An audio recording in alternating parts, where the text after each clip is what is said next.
High in the halls of the kings who are gone, Jenny would dance with her ghosts, the ones she had lost and the ones she had found, and the ones who had loved her the most.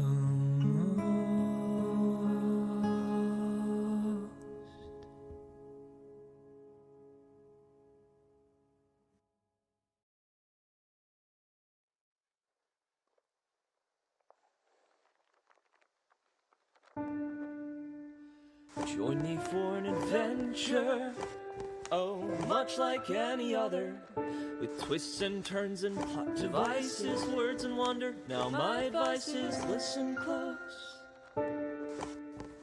What makes this story different is the teller and the told.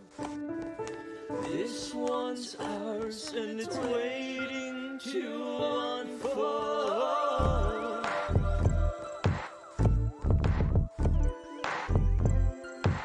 So come be merry with me. Yeah. Oh, come be merry with me.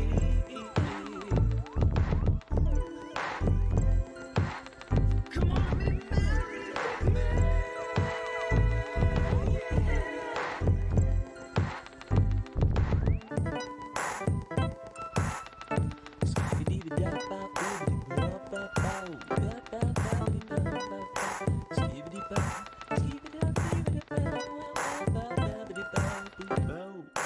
Join me for an adventure, oh, much like any other, with twists and turns and plot devices, words and wonder. Now my advice is listen close. What makes this story different is the teller and the told.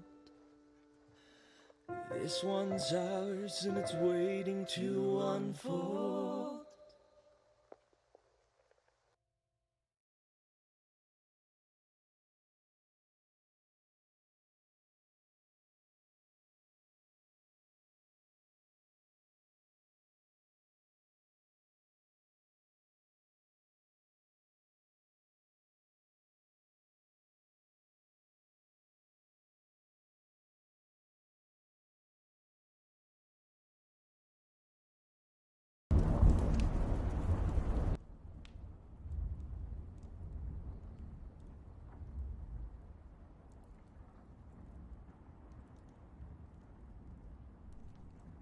Hello!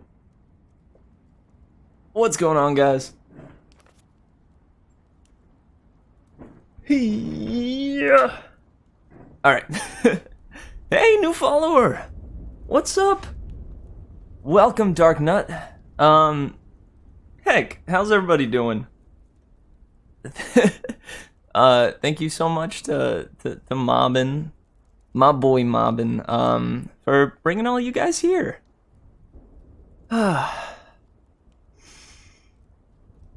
Dude. Hang on, let me actually address chat. Raiding time. Stream didn't even start and he's already getting raids. We are raiding and he isn't even here. True, guys. Sorry, I was playing the intro theme and getting things going. And also, I'm gonna bring down the ambience a little bit more here. There we go. All right. Do a backflip. I would love to. Sadly, my quarters are not exactly suited to doing the flips. I was told I can lull you to sleep. Well, I believe I might be able to. I would do a backflip if I could. Here, I'll try. Here.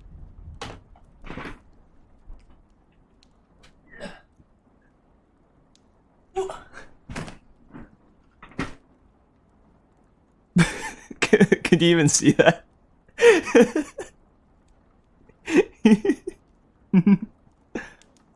Alright, frick yeah. I'm a Peter Parkour, baby. Thank you, thank you. I've got myself a smoothie.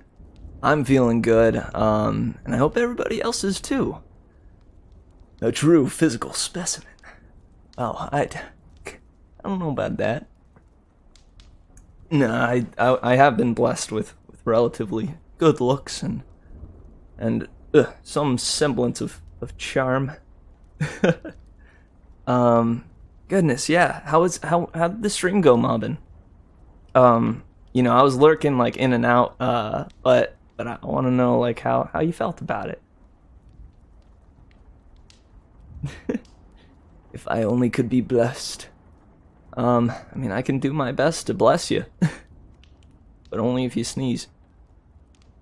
I had a headache, but I progressed quite a bit. Have fun when Chad is there. I love these guys. Heck yeah, man. Dude. Heck yeah. Nice. Well, guys, welcome. I hope you enjoyed the little Mary Mitch intro, and yeah, I mean, we're here to read a little book. Again, I wanted to thank everybody for the patience with me last night. I was working hard as heck to get that audition done in time. My brother had sent it my way about a week ago, and when I saw like, oh, the deadline is in July, I thought to myself, man, wow, great. That means I don't gotta worry about it for eons, for ages. And lo and behold, I go to check it again, and it is the day before the deadline. So I spent pretty much the whole day on it. Loved the audition. I'm glad you got a chance to listen to it. Like I said, I worked my buns off to get it done in time and to and still have it be the quality that I wanted it to be. Yeah, dude. It was the first time I'd experienced that in a while, though. You know, I don't deal with deadlines too terribly often, so I had that, like, I had a flashback of my schooling days, where that pressure and that intense, like, I don't know, that intense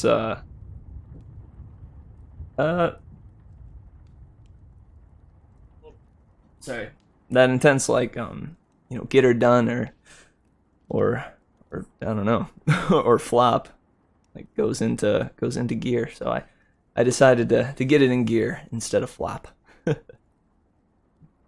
Yeah, sweet dudes. Is everybody ready for some reading?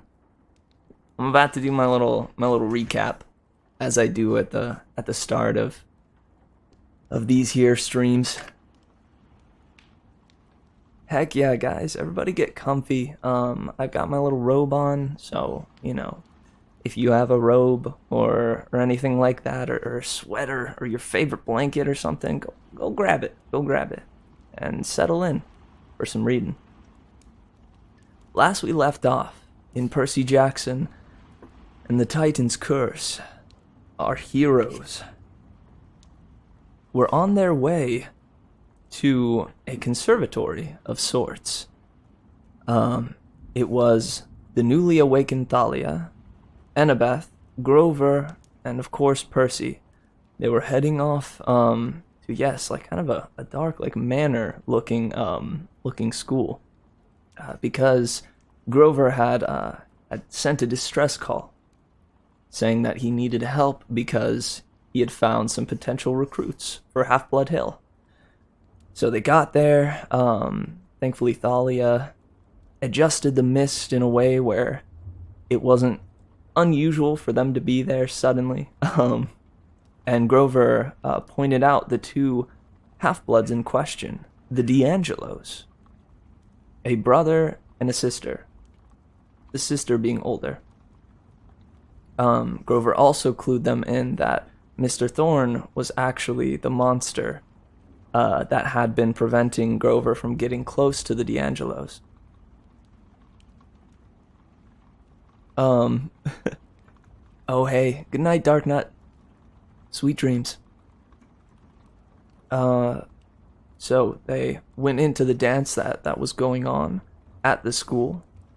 They tried to act casual, act cool, and eventually found their way um, to encountering the D'Angelos. Sadly, it wasn't quite as they imagined it would be, because they were going to just keep an eye on them as they acted casual, but suddenly, when they looked over to where the D'Angelos were hanging out on the bleachers, they were gone in an instant. So, frantically, they started searching around, but Percy was the one that actually spotted where they had gone. So, Percy went off on his own, feeling a little bit like Thalia was the new Percy. So he figured, it's just a monster. I can handle it on my own. Thinking he didn't need his friends. But how wrong he was. Because when he encountered Thorn, it turned out that Thorn was a manticore with the face of a human, but the body of a lion and the tail of a scorpion, I believe. This incredible monstrosity that is not something that only one 13-year-old kid would want to face alone.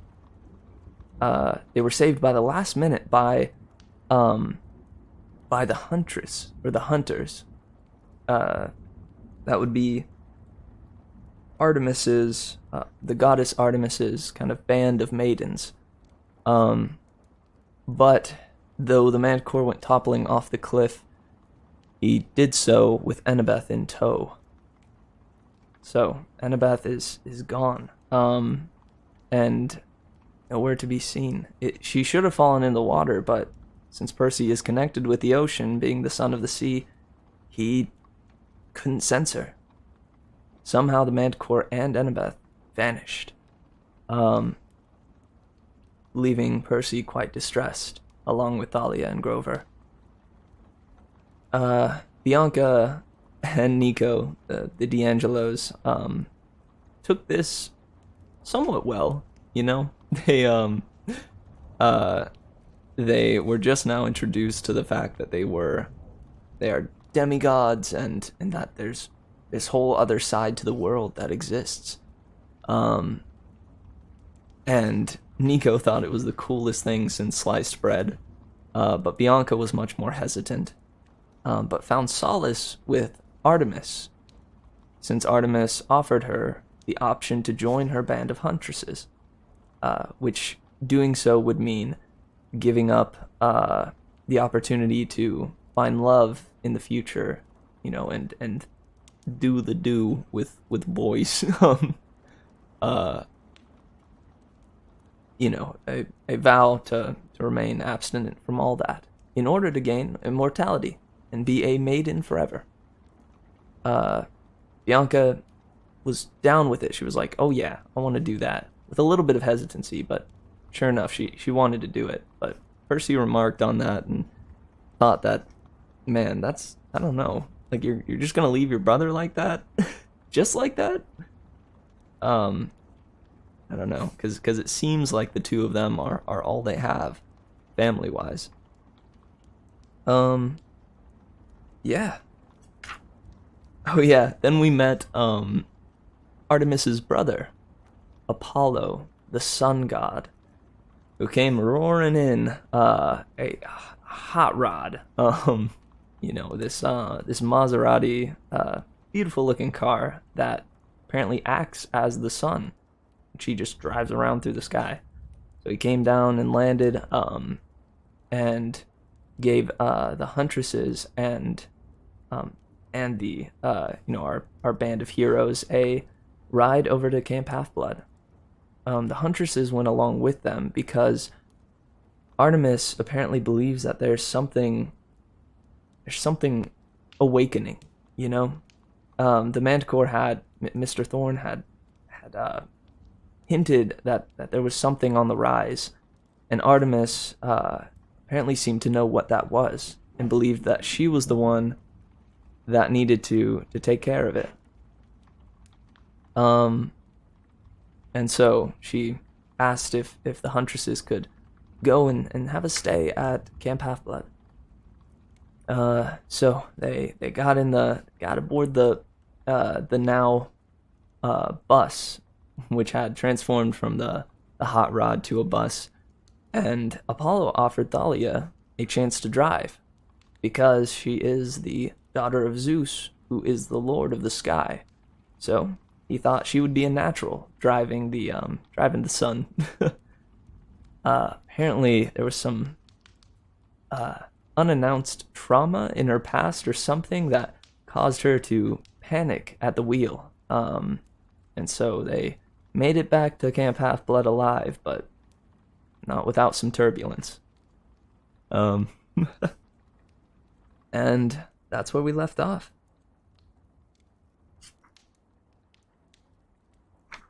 Sweet. Okay, guys. This is Percy Jackson and the Titan's Curse by Rick Riordan. 5. I place an underwater phone call. I'd never seen Camp Half-Blood in winter before, and the snow surprised me. See, the camp has the ultimate magic climate control. Nothing gets inside the borders unless the director, Mr. D, wants it to. I thought it would be warm and sunny, but instead, the snow had been allowed to fall lightly. Frost covered the chariot track and the strawberry fields. The cabins were decorated with tiny flickering lights, like Christmas lights, except they seemed to be balls of real fire. More lights glowed in the woods, and weirdest of all, a fire flickered in the attic window of the big house, where the oracle dwelt, imprisoned in an old mummified body. I wondered if the spirit of Delphi was roasting marshmallows up there or something. Whoa, Nico said as he climbed off the bus. Is that a climbing wall? Yeah, I said. Why is there lava pouring down it? A little extra challenge. Come on, I'll introduce you to Chiron. Zoe, have you met? I know Chiron, Zoe said stiffly. Tell him we will be in cabin 8. Hunters, follow me. I'll show you the way, Grover offered. We know the way. Oh, it's really, it's no trouble. It's easy to get lost here. If you don't... He tripped over a canoe and came up, still talking. Like my old daddy goat used to say, come on.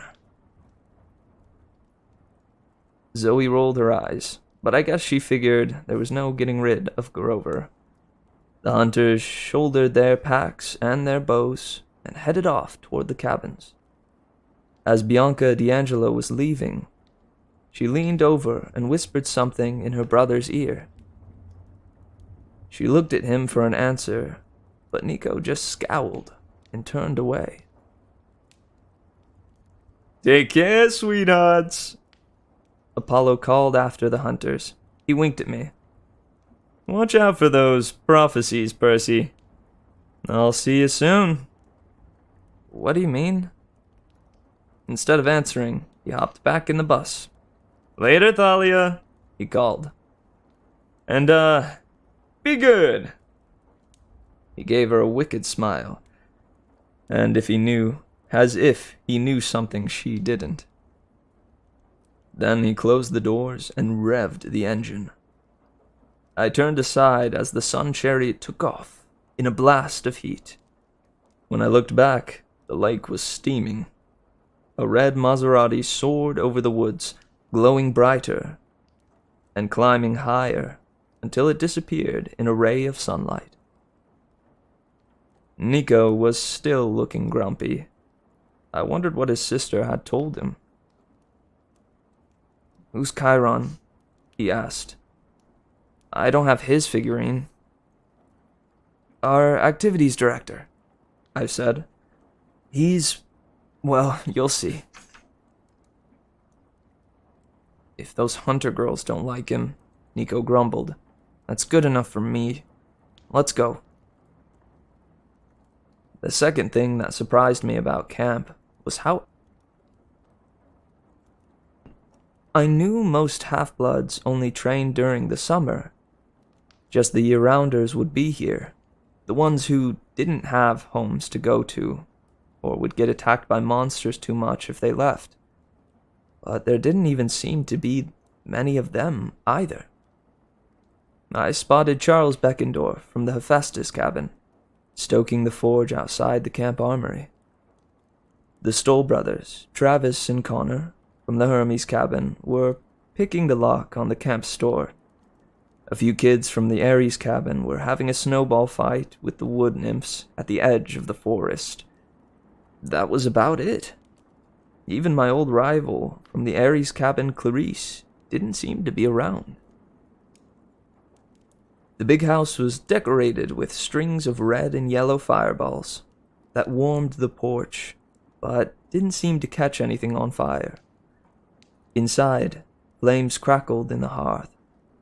The air smelled like hot chocolate. Mr. D, the camp director, and Chiron were playing a quiet game of cards in the parlor. Chiron's brown beard was shaggier for the winter. His curly hair had grown a little longer. He wasn't posing as a teacher this year, so I guess he could afford to be casual.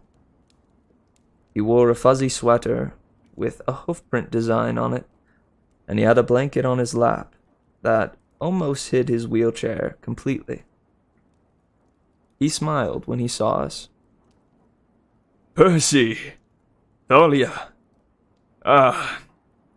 And this must be... Nico D'Angelo, I said. He and his sister are half-bloods. Chiron breathed a sigh of relief. You succeeded then? Well... His smile melted. What is wrong? And where is Annabeth? Oh dear, Mr. D said in a bored voice. Not another one lost. I'd been trying not to pay attention to Mr. D, but he was kind of hard to ignore in his neon orange leopard skin warm-up suit and his purple training suit, his purple running shoes. Like Mr. D had ever run a day in his immortal life. A golden laurel wreath was tilted sideways on his curly black hair, which must have meant he'd won the last hand of cards. What do you mean? Thalia asked. Who else is lost? Just then, Grover trotted into the room, grinning like crazy. He had a black eye and red lines on his face that looked like a slap mark. The hunters are all moved in. Chiron frowned. The hunters, eh? I see we have much to talk about. He glanced at Nico. Grover, perhaps you should take our young friend to the den and show him our orientation film. But... Oh, right. Yes, sir. Orientation film? Nico asked. Is it G or PG? Because Bianca is kind of strict. It's PG-13, Grover said. Cool. Nico happily followed him out of the room. Now, Chiron said to Thalia and me. Perhaps you two should sit down and tell us the whole story. When we were done, Chiron turned to Mr. D. We should launch a search party for Annabeth immediately. I'll go, Thalia and I said at the same time. Mr. D sniffed. Certainly not. Thalia and I both started complaining, but Mr. D held up his hand. He had that purplish angry fire in his eyes that usually meant something bad and godly was going to happen if we did not shut up. From what you have told me, Mr. D said, we have broken even on this escapade. What? We have broken even on this escapade. We have, regrettably lost Annabelle. Annabeth, I snapped. She'd gone to camp since she was 7, and still... Oh, she'd gone to camp since she was 7, and still Mr. D pretended not to know her name. Yes, yes, he said, and you procured a small annoying boy to replace her. So I see no point in risking further half-bloods on a ridiculous rescue. The possibility is very great that Annie girl is dead. I wanted to strangle Mr. D. It wasn't fair. Zeus had sent him here to dry out as camp director for 100 years. It was meant to be a punishment for Mr. D's bad behavior on Olympus, but it ended up being a punishment for all of us. Annabeth may be alive, Chiron said, but I could tell he was having trouble sounding upbeat. He'd practically raised Annabeth all those years she was a year-round camper. Before she'd given living with her dad and stepmom a second try. She's very bright. If our enemies have her, she will try to play for time. She may even pretend to cooperate. That's right, Dahlia said. Luke would want her alive. In which case, said Mr. D, I'm afraid she will have to be smart enough to escape on her own. I got up from the table. Percy, Chiron's tone was full of warning. In the back of my mind, I knew Mr. D was not somebody to mess with. Even if you were an impulsive ADHD kid like me, he wouldn't give you any slack.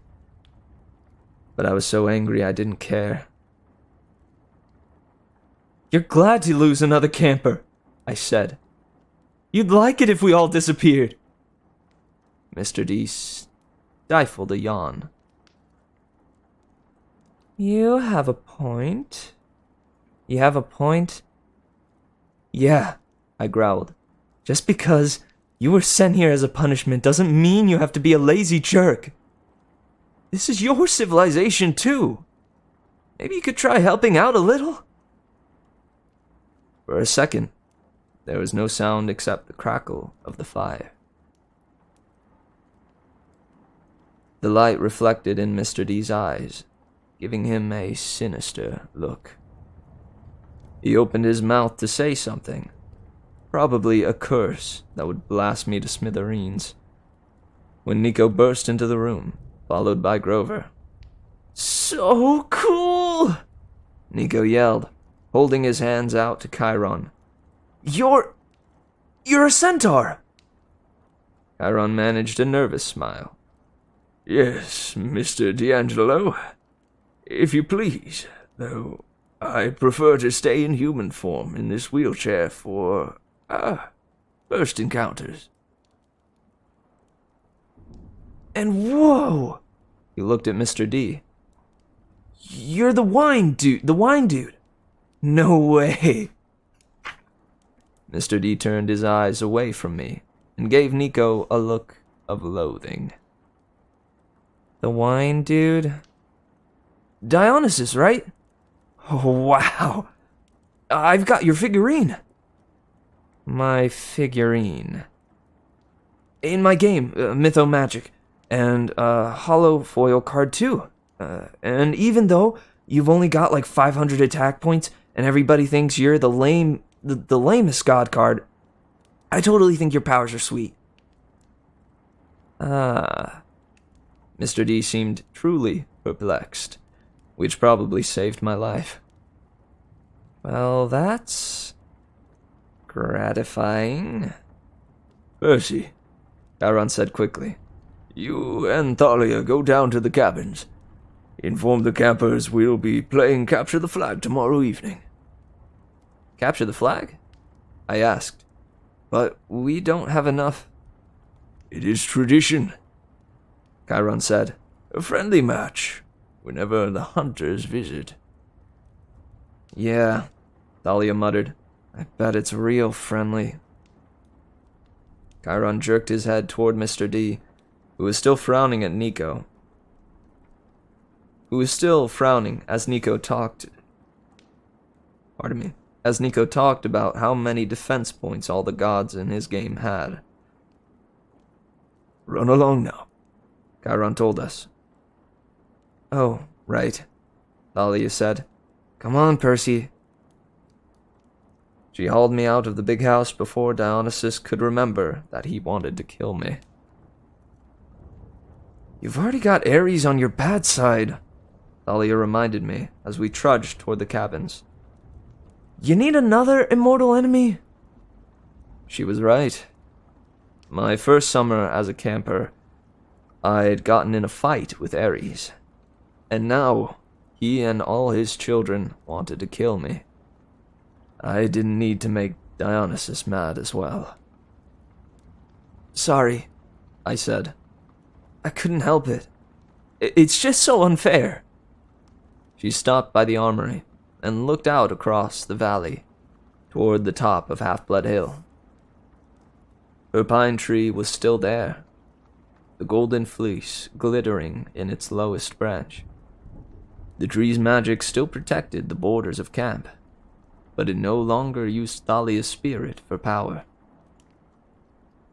Percy, everything is unfair, Thalia muttered.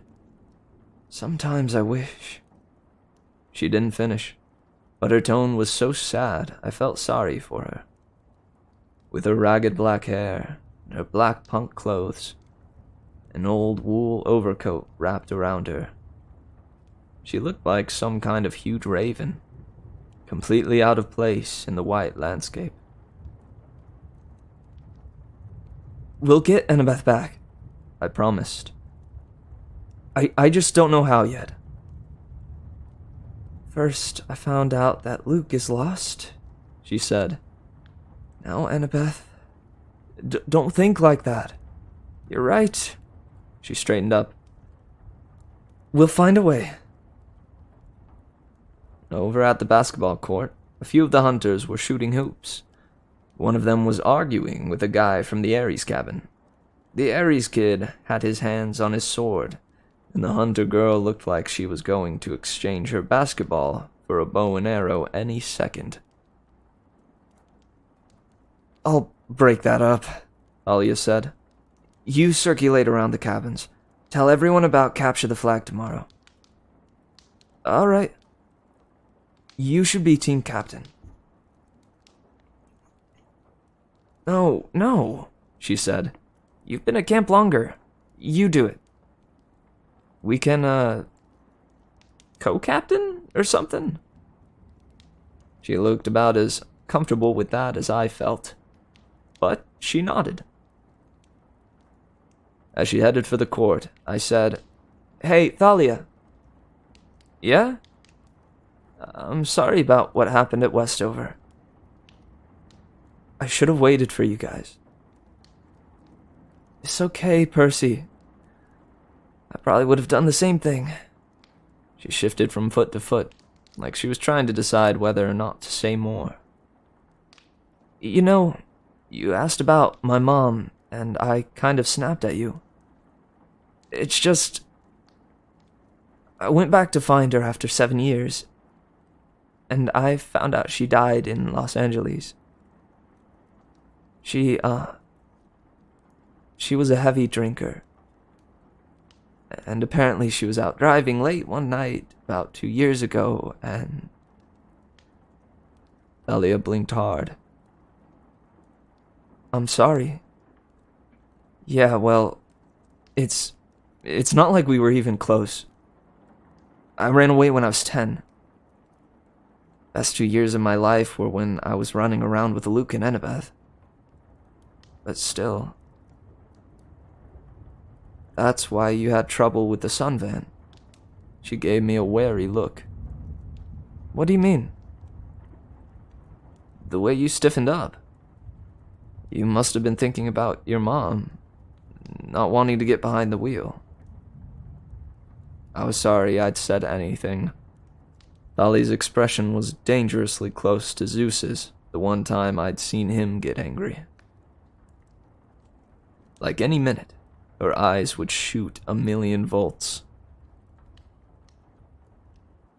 Yeah, she muttered. Yeah, that must have been it. She trudged off toward the court, where the Ares camper and the hunter were trying to kill each other with a sword and a basketball. The cabins were the weirdest collection of buildings you'd ever seen.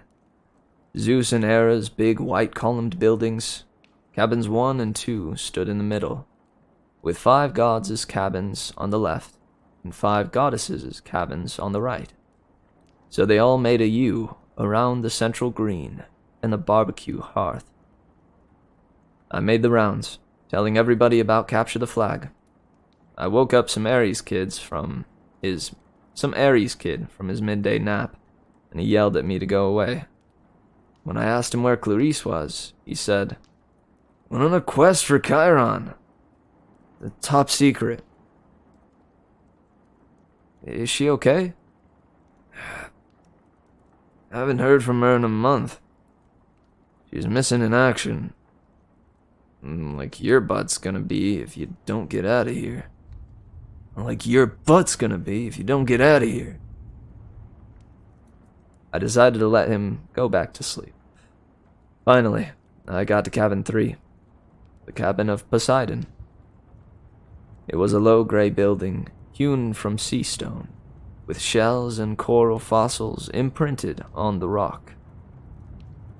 Inside, it was just as empty as always, except for my bunk. A minotaur horn hung on the wall next to my pillow.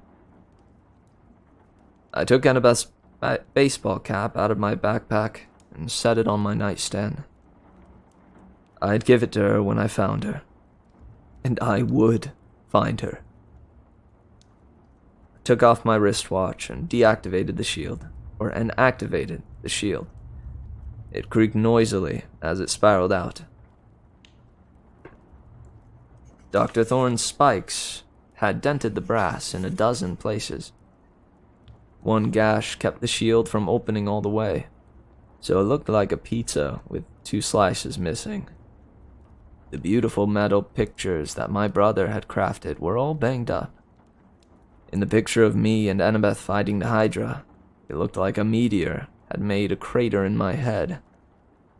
I hung the shield on its hook next to the minotaur horn, but it was painful to look at now.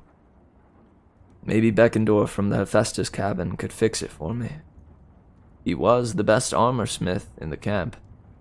I'd ask him at dinner. I was staring at the shield when I noticed a strange sound. Water gurgling, and I realized there was something new in the room. At the back of the cabin was a big basin of gray sea rock, with a spout like the head of a fish carved in stone. Out of its mouth burst a stream of water and salt water. Stream of water, a saltwater spring that trickled into the pool. The water must have been hot, because it sent mist into the cool winter air like a sauna. It made the room feel warm and summery, fresh with the smell of the sea. I stepped up to the pool. There was no note attached to anything, but I knew it could only be a gift from Poseidon. I looked into the water and said, "Thanks, Dad." The surface rippled. At the bottom of the pool, coins shimmered, a dozen or so golden drachma. I realized what the fountain was for. It was a reminder to keep in touch with my family. I opened the nearest window, and the wintry sunlight made a rainbow in the mist. Then I fished a coin out of the hot water. "Iris, "O goddess of the rainbow," I said, "accept my offering." I tossed a coin into the mist, and it disappeared. Then I realized I didn't know who to contact first. My mom? That would have been good. Or that would have been the good son thing to do. But she wouldn't be worried about me yet. She was used to me disappearing for days or weeks at a time. My father? It had been way too long, almost 2 years, since I'd actually talked to him. But could you even send an iris message to a god? I'd never tried. Would it make them mad? Like a sales call or something? I hesitated. Then I made up my mind. "Show me Tyson," I requested, "at the forges of the Cyclops." The mist shimmered, and the image of my half-brother appeared. He was surrounded in fire, which would have been a problem if he weren't a Cyclops. He was bent over an anvil, hammering a red-hot sword blade. Sparks flew, and flames swirled around his body. There was a marble-framed window behind him, and it looked out onto dark blue water, the bottom of the ocean. "Tyson!" I yelled, but he didn't hear me at first, because of the hammering and the roar of the flames. "Tyson!" He turned, and his one enormous eye widened. His face broke into a crooked yellow grin. "Percy!" He dropped the sword blade and ran at me, trying to give me a hug. The vision blurred, and I instinctively lurched back. "Tyson, it's an iris message. I'm not really here." "Oh, He came back into view, looking embarrassed. oh, I knew that. Yes." "How are you?" I asked. "How's the job?" His eyes lit up. "Love the job. Look, He picked up the hot sword blade with his bare hands. I made this. "That's really cool." I wrote my name on it. Right there." "Awesome. Listen, do you talk to Dad much?" Tyson's smile faded. "Not much. Daddy is busy. He is worried about the war." "What do you mean?" Tyson sighed. He stuck the sword blade out the window where it made a cloud of boiling bubbles. When Tyson brought it back in, the metal was cool. "Old sea spirits making trouble. Gaios, Oceanus. Those guys." I sort of knew what he was talking about. He meant the immortals who ruled the oceans back in the days of the Titans, before the Olympians took over. The fact that they were back now, with the Titan Lord Kronos and his allies gaining strength, was not good. "Is there anything I can do?" I asked. Tyson shook his head sadly. "We are arming the mermaids. They need 1,000 more swords by tomorrow." He looked at his sword blade and sighed. "Old spirits are protecting the bad boat." "The Princess Andromeda?" I said. "Luke's boat." "Yes. They make it hard to find. Protect it from Daddy's storms. Otherwise, he would smash it." Smashing it would be good. Tyson perked up, as if he just had another thought. "Annabeth! Is she there?" "Oh, well. My heart felt like a bowling ball. Tyson thought Annabeth was just about the coolest thing since peanut butter. And he seriously loved peanut butter. I didn't have the heart to tell him she was missing. He'd start crying so bad he'd probably put out his fires. "Well, no, she's not here right now." "Tell her hello." He beamed. Hello to Annabeth. Okay. I fought back a lump in my throat. I'll do that. And Percy, don't worry about the bad boat. It is going away. What do you mean? Panama Canal. Very far away. I frowned. Why would Luke take his demon-infested cruise ship all the way down there? The last time we'd seen him, he'd been cruising along the east coast, recruiting half-bloods and training his monstrous army. All right, I said, not feeling reassured. That's good, I guess. In the forges, a deep voice bellowed something I couldn't make out. Dyson flinched. We've got to get back to work. Boss will get mad. Good luck, brother. Okay, tell Dad. But before I could finish, the vision shimmered and faded. I was alone again in my cabin, feeling even lonelier than before.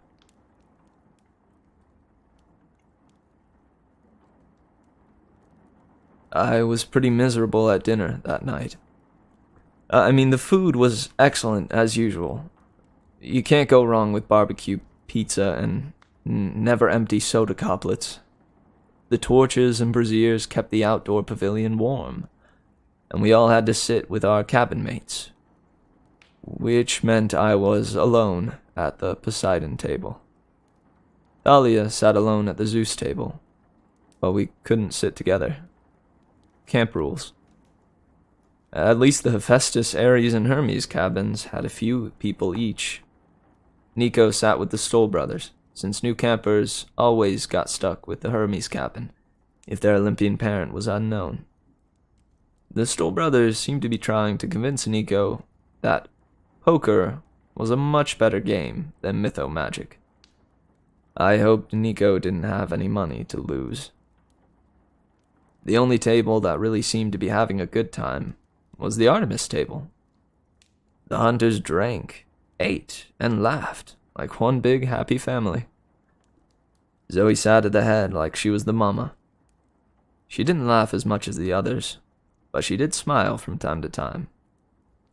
Her silver lieutenant's band glittered in the dark braids of her hair. I thought she looked a lot nicer when she smiled. Bianca D'Angelo seemed to be having a great time. She was trying to learn how to arm wrestle from the big girl who'd picked a fight with the Ares kid on the basketball court. The bigger girl was beating her every time, but Bianca didn't seem to mind. When we'd finished eating, Chiron made the customary toast to the gods and formally welcomed the hunters of Artemis. The clapping was pretty half-hearted. Then he announced the Goodwill Capture the Flag game for tomorrow night, which got a lot better reception. Afterward, we all trailed back to our cabins for an early winter lights out. I was exhausted, which meant I fell asleep easily. That was the good part. The bad part was I had a nightmare. And even by my standards, it was a whopper. Annabeth was on a dark hillside, shrouded in fog.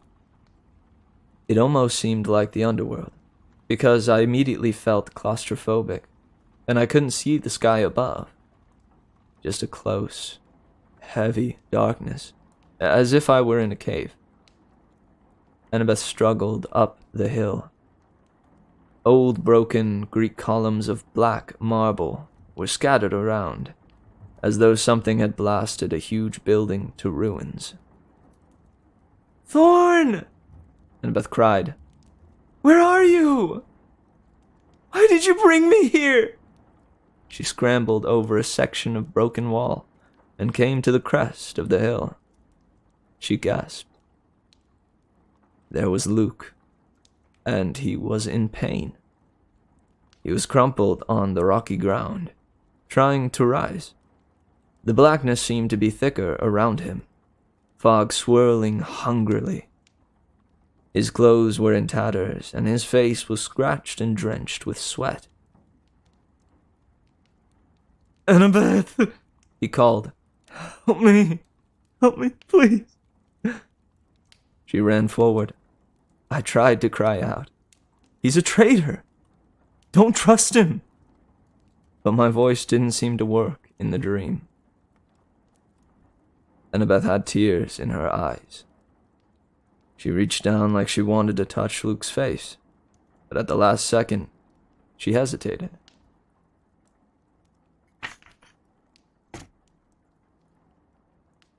"What happened?" she asked. "They left me here," Luke groaned. "Please, it's killing me." I couldn't see what was wrong with him. He seemed to be struggling against some invisible curse, as though the fog were squeezing him to death. "Why should I trust you?" Annabeth asked. Her voice was filled with hurt. "You shouldn't," Luke said. "I've been terrible to you. But if you don't help me, I'll die." "Let him die." I wanted to scream. Luke had tried to kill us in cold blood too many times. He didn't deserve anything from Annabeth. Then the darkness above Luke began to crumple, like a cavern roof in an earthquake. Huge chunks of black rock began falling. Annabeth rushed in just as a crack appeared, and the whole ceiling dropped. She held it somehow. Tons of rock. She kept it from collapsing on her and Luke just with her own strength. It was impossible. She shouldn't have been able to do that. Luke rolled free, gasping. "Thanks," he managed. "Help me hold it," Annabeth groaned. Luke caught his breath.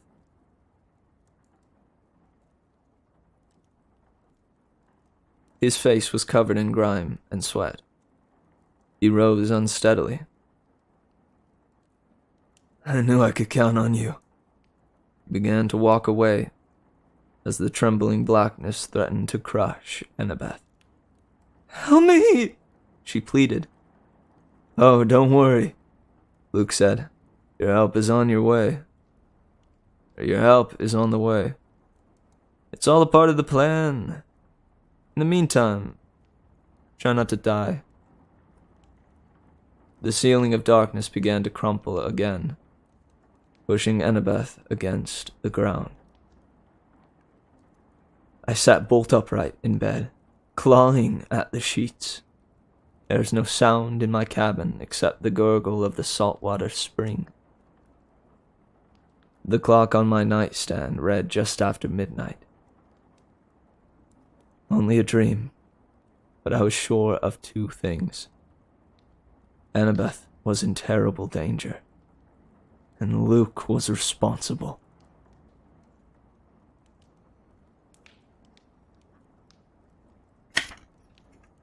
Oh! Oh! Ooh!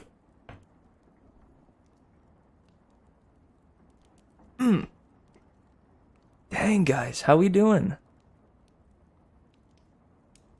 How we feeling after that one?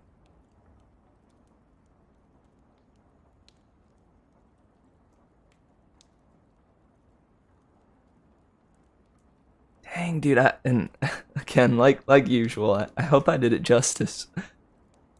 Hey, oh, thank you, Dad. I appreciate it. Dang, yeah, I felt like it took me a little bit to get into the swing of things. Normally, I kind of have that chance to, I don't know, warm up my, my reading chops and whatnot, before you guys show up. But you guys were here right at the start, so you got my, my authentic, you know, kind of startup voice. That was really good. I only came later, but that was good. I was not prepared for Luke's voice. It got me really off guard. Yeah, man. Shoutouts to the audition yesterday for giving me some solid practice on like desperate desperate pleading. um I'm glad you liked it, man. Yeah. That I had forgotten about that. Annabeth is she's in like a Atlas situation, right? Where she's holding up this incredible weight and she can't move lest she be crushed. She can't give up lest she be crushed. And she did it for Luke. She did it for Luke.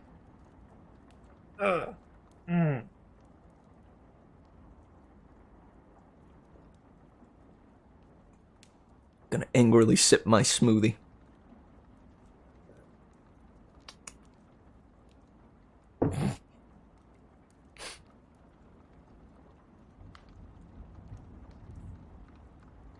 Oh, thank you, Impulse. Really well done, OMG. Doesn't Percy take the Atlas role? Dude, oh gosh, I'm sorry I said that. Try not to spoil things, Impulse. Honest to goodness, I'm not entirely sure if that is something that happens. But when you said it it gave me like a literal like gut punch reaction. But who knows? Who knows? If that does happen, that'd be wild. Goodness, man. I do know that that dream like is an actual scenario that's happening. Ah, it's okay, dude. It's okay. Worry not. Worry not. Hmm. Dude, that scene with oh.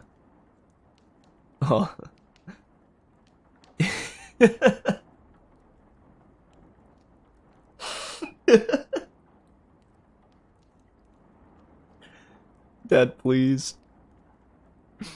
Dad, please. That was too good.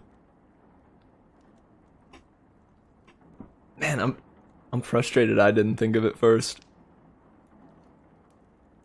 Rats. Dang, yeah, wow. You guys picked quite a night to hop in here, man. I didn't expect that first chapter of the night to be so impactful. Hmm. Dang, dude, and that freaking chat with his brother, it's so nice. It's so sweet. Code, please. Sorry, I just read that. Did you hear that Dumbledore died? I did not, dude. Oh my goodness. How could you? At this point, everybody's heard that, right? However, I do recall, like, the moment that that was spoiled for me. Um, because it was what's funny, though, is that it was one of these moments, too, right? Where, somebody said it as a joke, and was like, haha, Dumbledore die. Um, and I was like, oh, wait, they're joking. They're joking, right? Oh my god, they're not joking. And as the rest of like the people like yucked it up, I was just standing there like,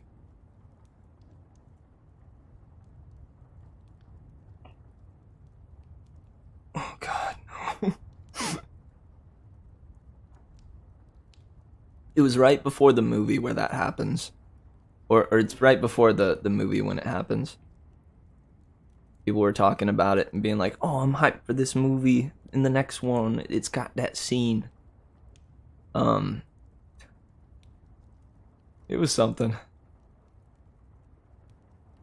When Percy called Tyson, that hit hard. And then when he said he felt more alone after, it even more. Does that ever happen to you guys? You hop. I mean, it could even happen at the end of streams like this, you know, where you're sitting there, you're chatting with friends online, um, and then by the end of it, you say goodnight, and yeah, and you feel even lonelier than before, and you'd reached out to quell that loneliness. I know for a fact that's happened to me. Yeah, I imagine that's the case with a lot of streamers, probably. You know, where we come online, we're all like, "Hey, what's going on?" Um, we have a dandy old time, but then by the end of it, we say goodnight, and I don't know, the loneliness comes all too apparent. Um, Thankfully, though, being lonely is okay, right? It's an okay thing to be lonely.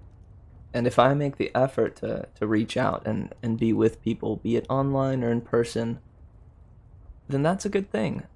And I can enjoy that togetherness in the moment. And when it comes time for me to be alone again, I can accept that too. I hope that helped it in some way. I find that it helps me to like talk through things. Um, Especially if I start on a line of thinking that is dangerous, you know? Because a lot of times we manifest things for ourselves, right? Where if I start to think that way, where I go, oh God, by the end of the stream, and if I just dread the stream, like the end of it, or the end of like a conversation or a talk on the phone, I won't enjoy like the the conversation or the stream itself, and then B, yeah, when the time comes for me to be alone, like it'll be all the worse. Yeah, dude, talking is good. Talking's a good thing. That's why I'm trying to be a professional talker. I think that talking things through, or I think that talking through it makes you recognize exactly what your line of thought is. And sometimes you realize that you built it up way too much. Indeed. Yeah, Code. You got that right. Ah. Previously, I was taking angry sips of smoothie. Now I shall take a satisfied sip of smoothie.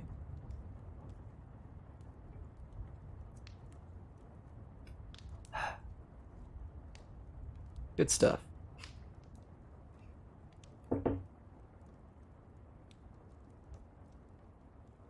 Right on, guys. Sweetness. Oh, it's like a very berry, kind of smoothie. Got a lot of, it's kind of blueberry heavy this time, which is nice. Last time it was strawberry heavy. Um, but yeah, like strawberry, raspberries, blueberries, and blackberries.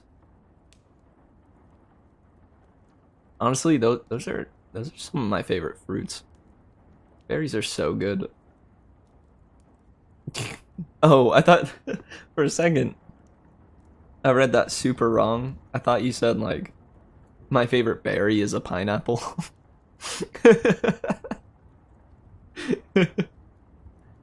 Berries are god tier. No question about it. Mm. Mm.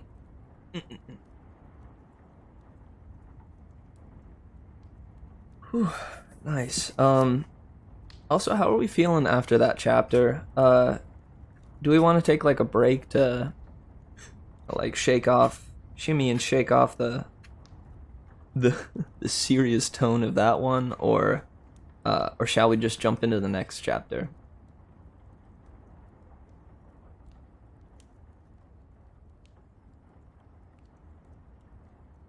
Oh, pineapple berries are incredible, dude. Man, gosh, man, dude, and I don't know, the fact that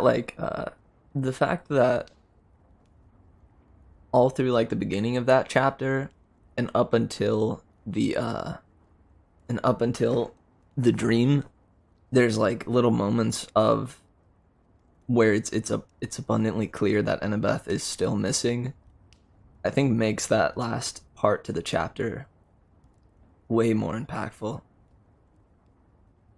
Hey, May, what's going on? Just passing by to wish a nice stream. To wish you a nice stream and a good night too. Night, man. Hope your dreams are dandy and that you wake up tomorrow feeling refreshed.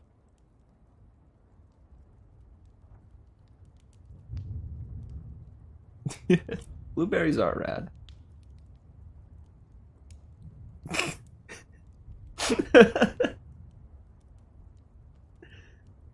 Dude, why? Why? Yo, Rem Dog. Goodness, goodness. Were you here for the last chapter? We've just been kind of discussing the chapter. There was a... Oh, you weren't here for the chapter? Gotcha. You missed a good one, man. An impactful one, you know. Had a lot of moments that kind of hit home. Good lord, dude. I don't know if you guys... There's like a running joke, because for some reason, my... Like, the bot that I have won't allow cramples. Or any, like, rendition of Crample. And Crample's where this is my moderator. For some reason, his name is not okay. You're not allowed to... You're not allowed to... Not allowed to say cramples, cramplin'. Get all that stuff out of here, dude. And I swear I did not set it to be that way. Look at that! What? Yeah, the auto mod. What is going on, dude? Even separating it.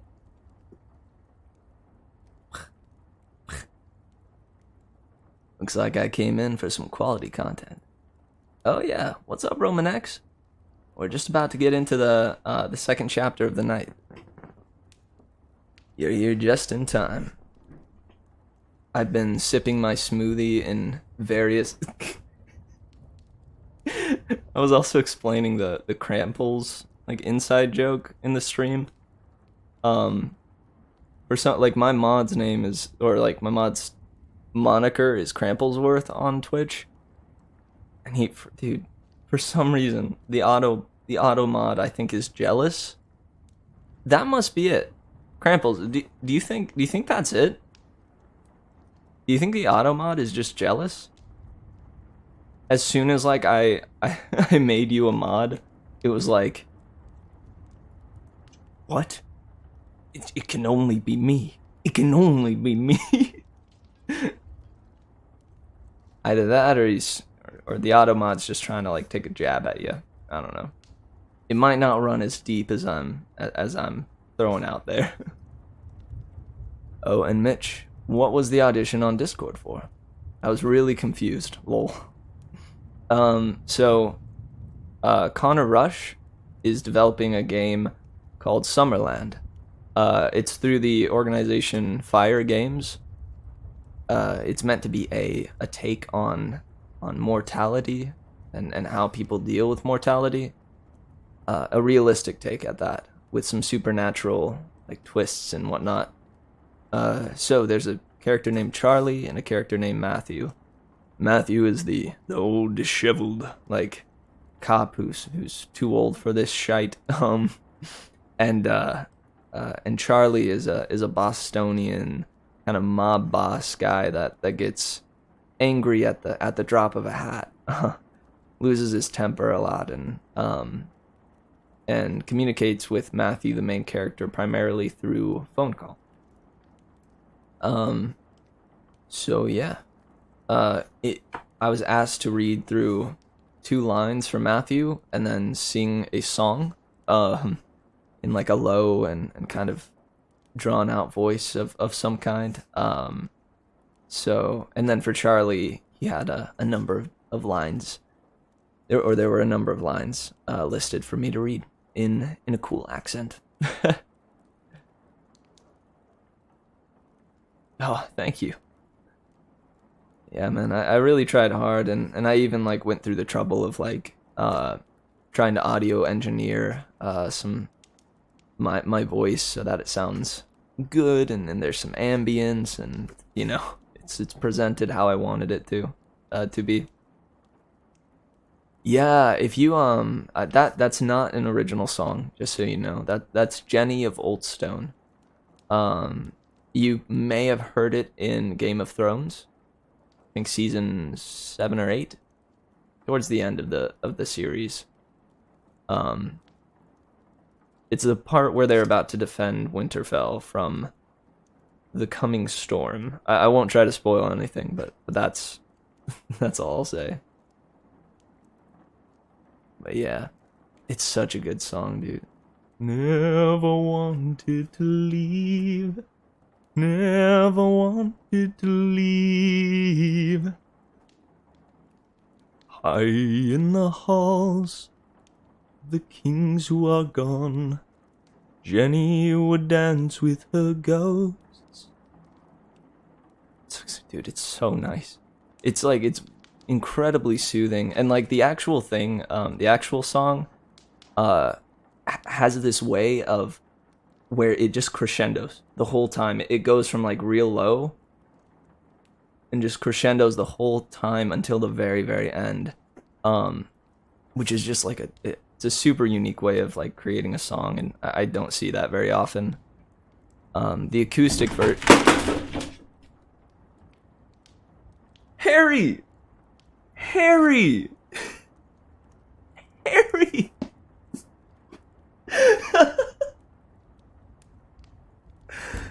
Good lord. Alright, buddy. You're getting out of here. Go, go, go. Out with you. Out with you. Be gone.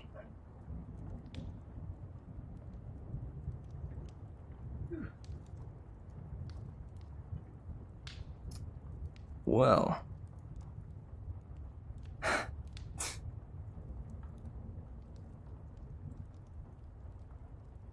Sorry, guys. Yeah, dude. My monitors and like my desk for the monitors is really small.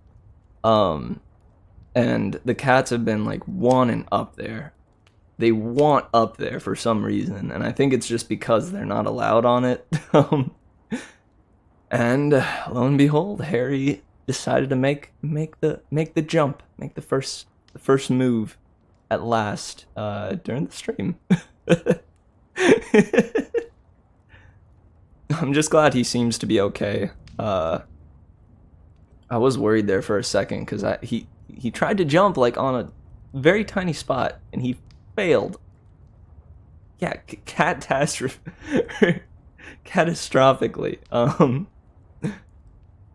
Yes, the cat is cute. But he's a goober, man. He's a goober. Sorry, and I apologize if that was like immensely loud in your earbuds or something. But I really want to harken on how Harry is okay. The cat is good. He just had a little spill. No way. Not as cute as Skippy.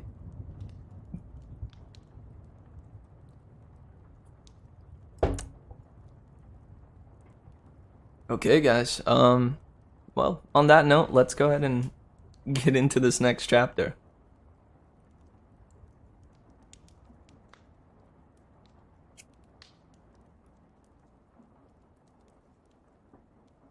Thanks everybody who's stuck around for the reading.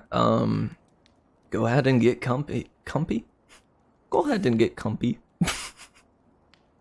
Get all comfy and get your listening ears tuned. For it's time for chapter 6.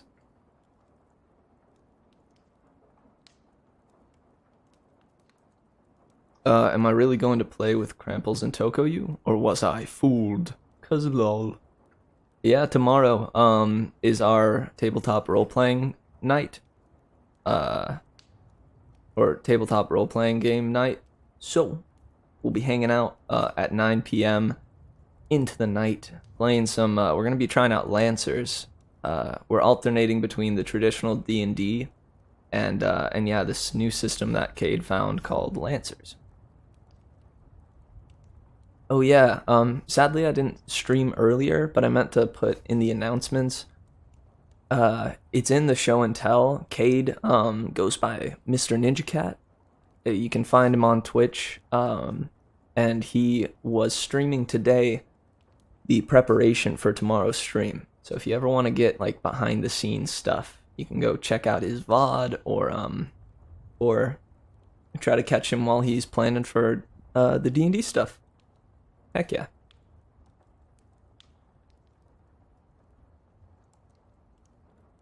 But he banned us from those streams.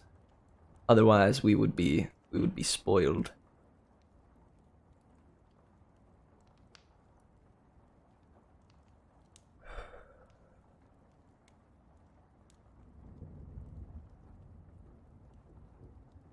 All right, this is Percy Jackson and the Titan's Curse by Rick Riordan. 6. An old dead friend comes to visit. The next morning after breakfast, I told Grover about my dream. We sat in the meadow watching the satyrs chase the wood nymphs through the snow. The nymphs had promised to kiss the satyrs if they got caught, but they hardly ever did. Usually the nymph would let the satyr get up a full head of steam, then she'd turn into a snow-covered tree, and the poor satyr would slam into it head first and get a pile of snow dumped on him. When I told Grover about my nightmare, he started twirling his fingers in his shaggy leg fur. "A cave ceiling collapsed on her?" he asked. "Yeah. What the heck does that mean?" Grover shook his head. "I don't know. But after what Zoe dreamed..." "Whoa, what do you mean? Zoe had a dream like that?" I don't know exactly. About 3 in the morning, she came to the big house and demanded to talk to Chiron. She looked really panicked." "Wait, how do you know this?" Grover blushed. "I was sort of camped outside the Artemis cabin." "What for?" "Just to be, near them." "You're a stalker with hooves." "I am not. Anyway, I followed her to the big house and hid in a bush and watched the whole thing. She got real upset when Argus wouldn't let her in. It was kind of a dangerous scene." I tried to imagine that. Argus was the head of security for camp. A big blonde dude with eyes all over his body. He rarely showed himself unless something serious was going on. I wouldn't want to place bets on a fight between him and Zoe Nightshade. "What did she say?" I asked. Grover grimaced. "Well, she starts talking really old-fashioned when she gets upset, so it was kind of hard to understand. But something about Artemis being in trouble and needing the hunters. And then she called Argus a oil-brained lout. I think that's a bad thing. And then he called her..." "Well, wait. How could Artemis be in trouble?" Finally Chiron came out in his pajamas and his horsetail and curlers. And..." "He wears curlers in his tail?" Grover covered his mouth. "Sorry," I said. "Go on." "Well, Zoe said she needed permission to leave camp immediately. Chiron refused.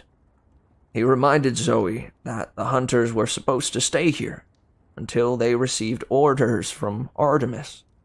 And she said...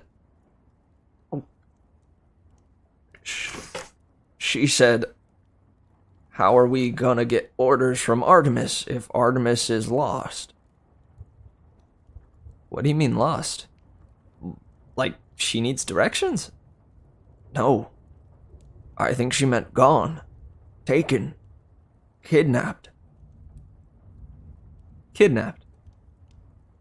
I tried to get my mind around that idea. How would you kidnap an immortal goddess? Is that even possible? Well, yeah. I mean, it happened to Persephone.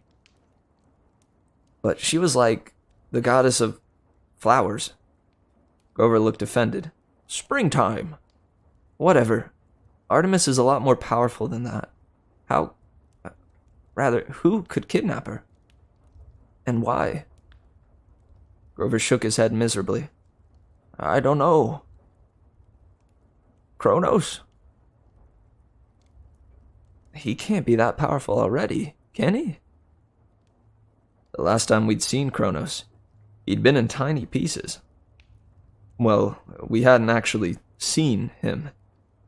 Thousands of years ago, after the big Titan God War, the gods had sliced him into bits with his own scythe and scattered his remains in Tartarus, which is like the gods' bottomless recycling bin for their enemies. 2 summers ago, Kronos had tricked us to the very edge of the pit and almost pulled us in. Then last summer, on board Luke's demon cruise ship, we'd seen the golden coffin, where Luke claimed he was summoning the Titan Lord out of the abyss, bit by bit. Every time someone new joined their cause,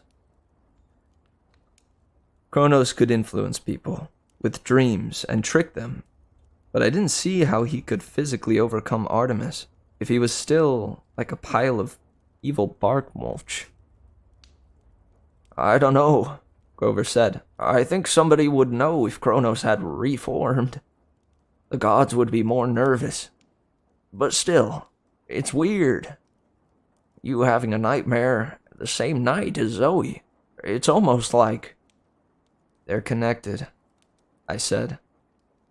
Over in the frozen meadow, a satyr skidded on his hooves as he chased after a red-headed tree nymph. She giggled and held out her arms as he ran toward her. She turned into a Scotch pine, and he kissed the trunk at top speed. Ah, love, Grover said dreamily.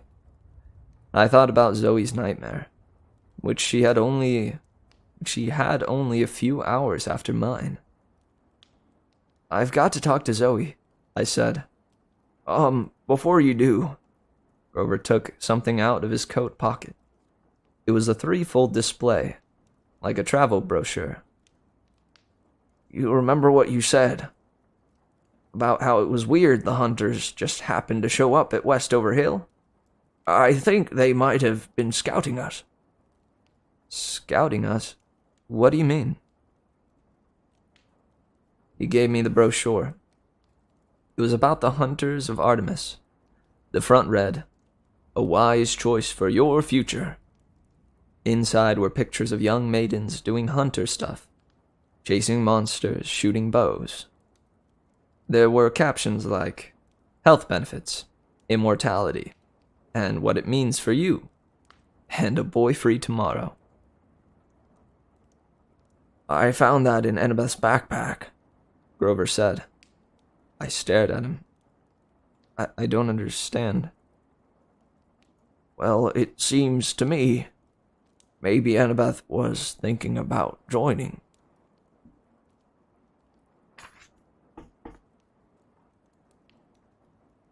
I'd like to say I took the news well. The truth was, I wanted to strangle the hunters of Artemis one eternal maiden at a time. The rest of the day I tried to keep busy, but I was worried sick about Annabeth. I went to javelin throwing class, but the Ares camper in charge chewed me out after I got distracted and threw the javelin at the target before he got out of the way. I apologized for the hole in his pants, but he still sent me packing. I visited the Pegasus stables, but Selena Beauregard from the Aphrodite cabin was having an argument with one of the hunters, and I decided I'd better not get involved. After that, I sat in the empty chariot stands and sulked. Down at the archery fields, Chiron was conducting target practice. I knew he'd be the best person to talk to. Maybe he could give me some advice. But something held me back. I had a feeling Chiron would try to protect me, like he always did. He might not tell me everything he knew. I looked the other direction. At the top of Half-Blood Hill, Mr. D and Argus were feeding the baby dragon that guarded the Golden Fleece. Then it occurred to me. No one would be in the big house. There was something else. Something else I could ask for guidance. My blood was humming in my ears as I ran into the house and took to the stairs. I'd only done this once before, and I still had nightmares about it.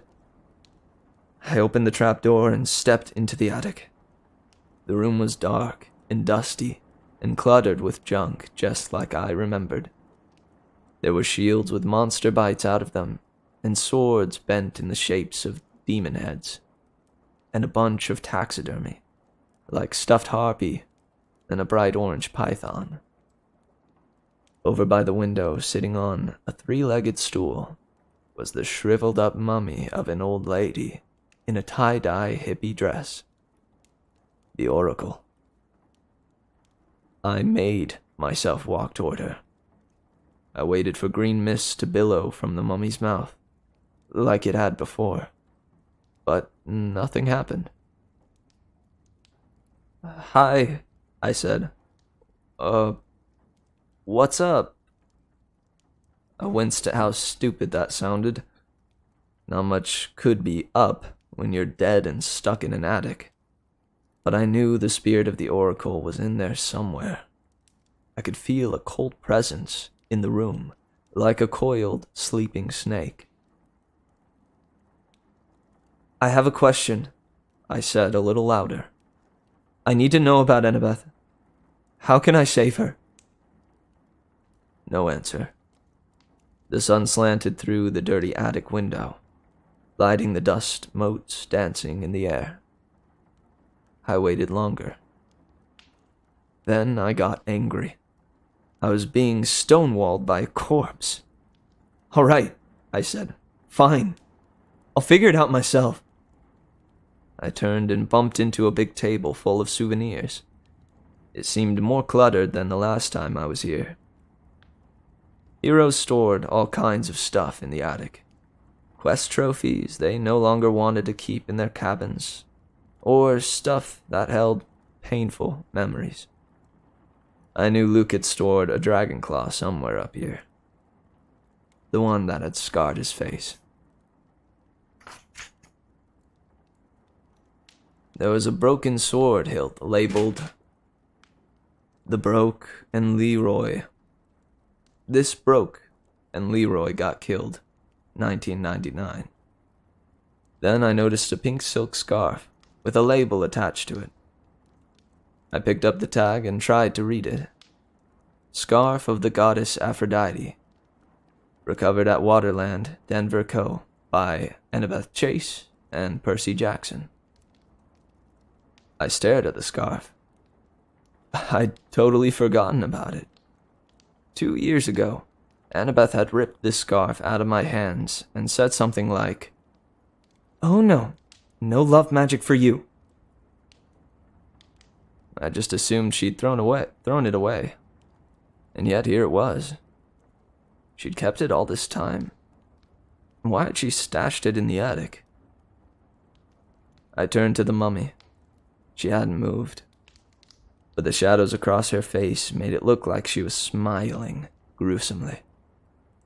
I dropped the scarf and tried not to run toward the exit. That night after dinner, I was seriously ready to beat the hunters at Capture the Flag.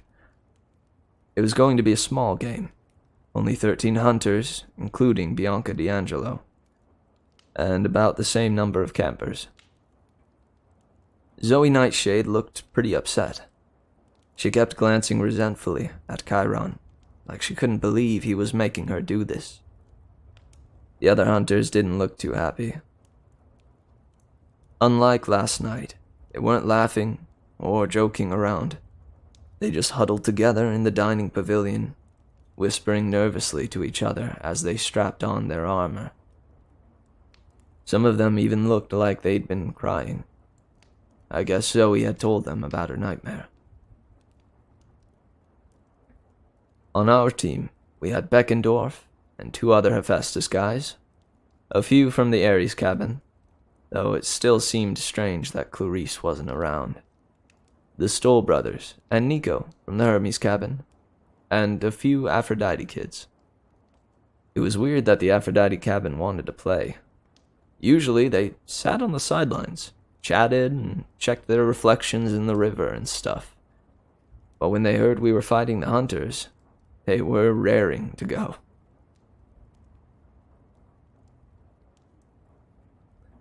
"I'll show them love is worthless," Selena Beauregard grumbled as she strapped on her armor.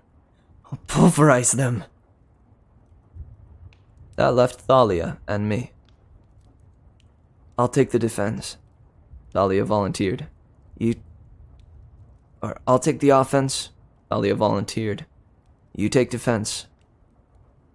Oh, I hesitated, because I'd been about to say the exact same thing, only reversed. "Don't you think with your shield and all, you'd be better defense?" Thalia already had Aegis on her arm, and even our own teammates were giving her a wide berth, trying not to cower before the bronze head of Medusa. "Well, I was thinking I would make better offense," Thalia said. "Besides, you've had more practice at defense." I wasn't sure if she was teasing me. I'd had some pretty bad experiences with defense on Capture the Flag. My first year, Annabeth had put me out as a kind of bait, and I'd almost been gored to death with spears and killed by a hellhound.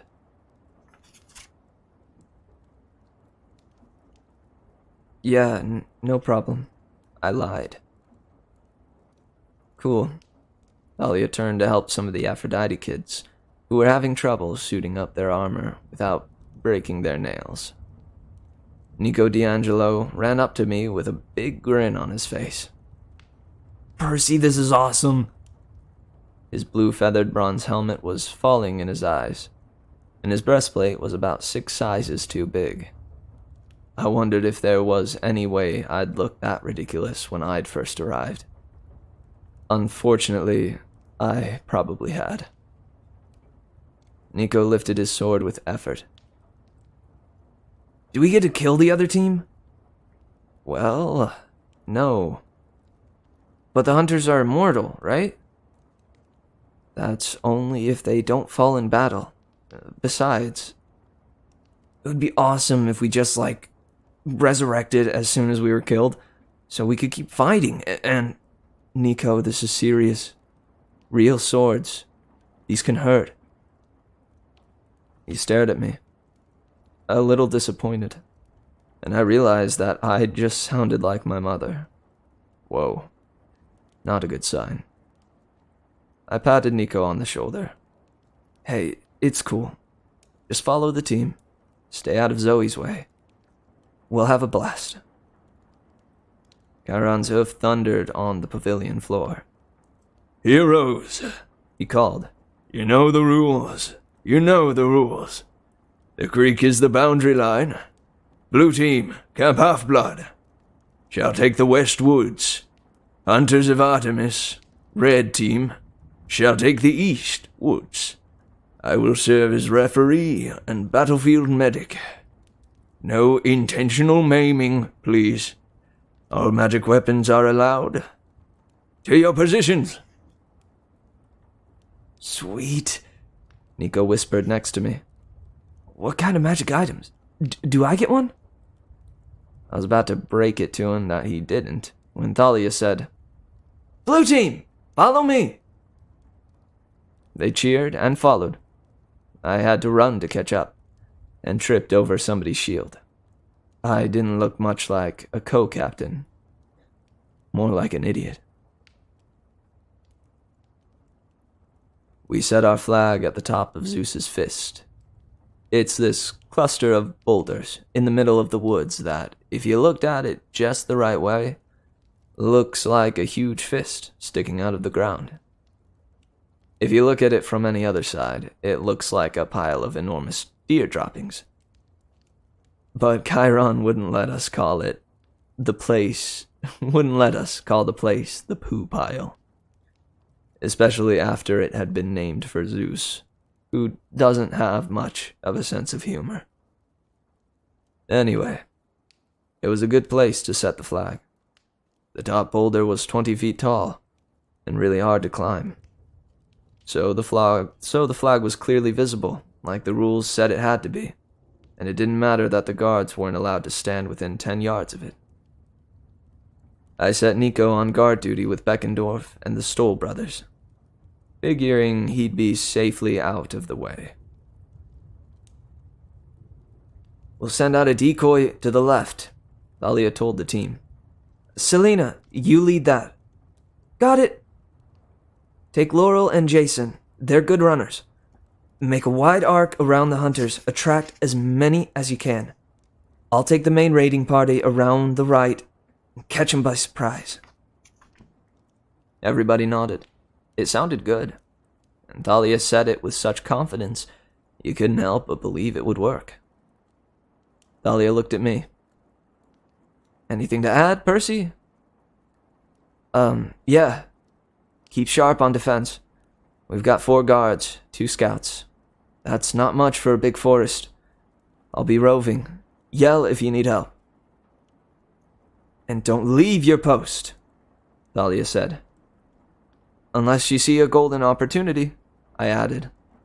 Thalia scowled. "Just don't leave your post." "Right, unless—" "Percy!" She touched my arm and shocked me. I mean, everybody can give static shocks in the winter, but when Thalia does it, it hurts. I guess it's because her dad is the god of lightning. She's been known to fry off people's eyebrows. Eesh. "Sorry," Thalia said, though she didn't sound particularly sorry. Good night, Dad. I hope you sleep tight and wake up feeling refreshed. I'm so glad you stopped by."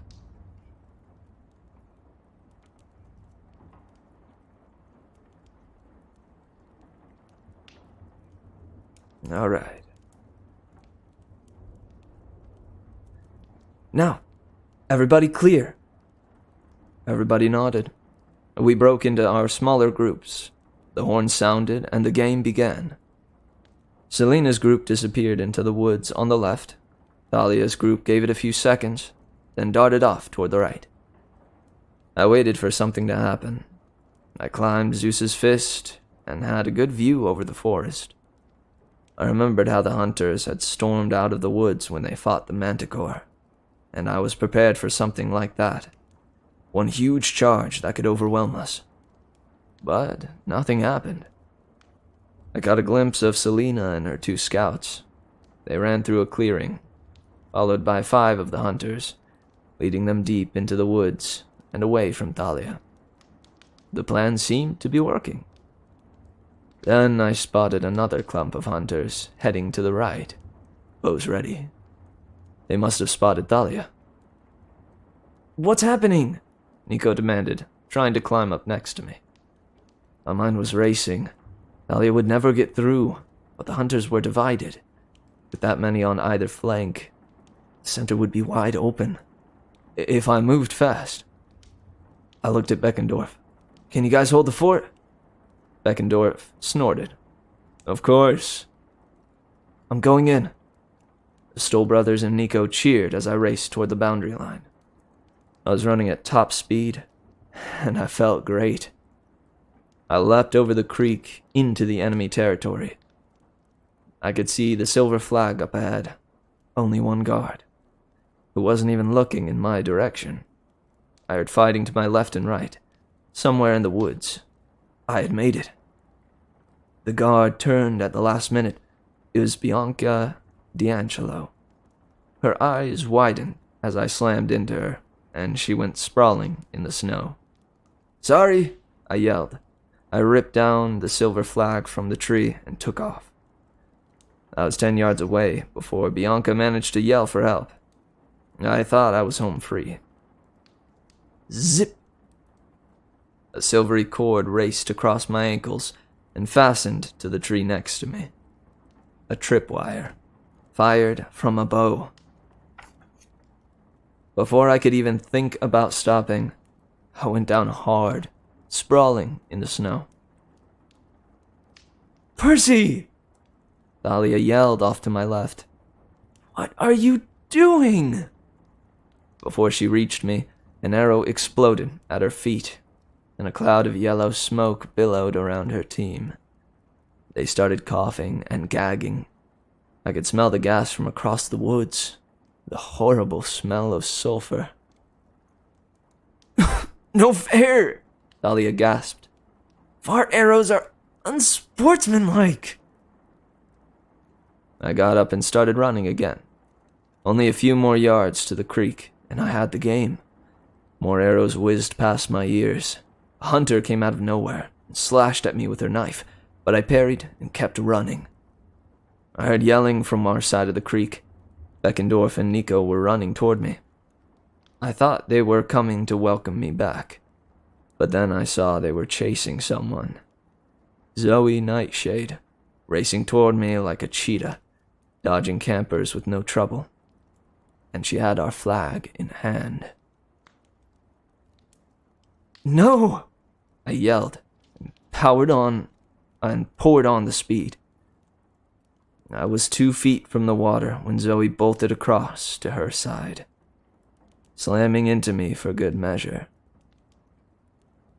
The hunters cheered as both sides converged on the creek. Chiron appeared out of the woods, looking grim.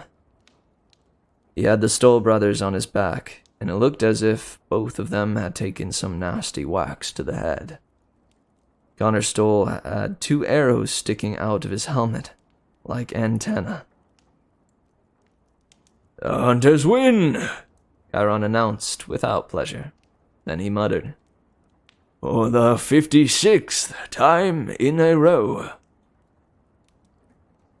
"Percy Jackson!" Thalia yelled, storming toward me. She smelled like rotten eggs, and she was so mad that blue sparks flickered on her armor. Everybody cringed and backed up because of the Aegis. It took all my willpower not to cower. "Why in the name of the gods? What in the name of the gods were you thinking?" she bellowed. I balled my fists. I had enough bad stuff happen to me for one day. I didn't need this. "I got the flag, Thalia." I shook it in her face. "I saw a chance, and I took it. I was at their base," Thalia yelled. "But the flag was gone. You hadn't butted in, we would have won. You had too many on you. Oh, so it's my fault? I didn't say that." Thalia pushed me, and a shock went through my body that blew me backwards 10 feet into the water. Some of the campers gasped. A couple of the hunters stifled laughs. "Sorry," Thalia said, turning pale. I didn't mean to." Anger roared in my ears. A wave erupted from the creek, blasting into Thalia's face and dousing her from head to toe. I stood up. "Yeah," I growled. "I didn't mean to either." Thalia was breathing heavily. "Enough," Chiron ordered, but Thalia held out her spear. "You want some, seaweed brain?" Somehow it was okay when Annabeth called me that. At least I'd gotten used to it. but hearing it from Thalia was not cool. "Bring it on, pinecone face!" I raised Riptide, but before I could even defend myself, Thalia yelled, and a blast of lightning came down from the sky, hit her spear like a lightning rod, and slammed into my chest. I sat down hard. There was a burning smell. I had a feeling it was my clothes. "Thalia," Chiron said. "that is enough." I got to my feet and willed the entire creek to rise. It swirled up, hundreds of gallons of water in a massive icy funnel cloud. "Percy!" Chiron pleaded. I was about to hurl it at Thalia when I saw something in the woods. I lost my anger and my concentration all at once. The water splashed back into the creek bed. Thalia was so surprised, she turned to see what I was looking at. Something was approaching. It was shrouded in a murky green mist, but as it got closer, the campers and hunters gasped. "This is impossible," Chiron said. I'd never heard him sound so nervous. She has never left the attic. Never." And yet, the withered mummy that held the oracle shuffled forward until she stood in the center of the group. Mist curled around our feet, turning the snow a sickly shade of green. None of us dared move. Then her voice hissed inside my head.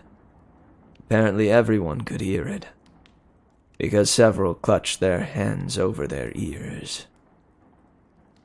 "I am the spirit of Duffy," the voice said. "Speaker of the prophecy of Phoebus Apollo, slayer of the mighty Python." The oracle regarded me with its cold, dead eyes.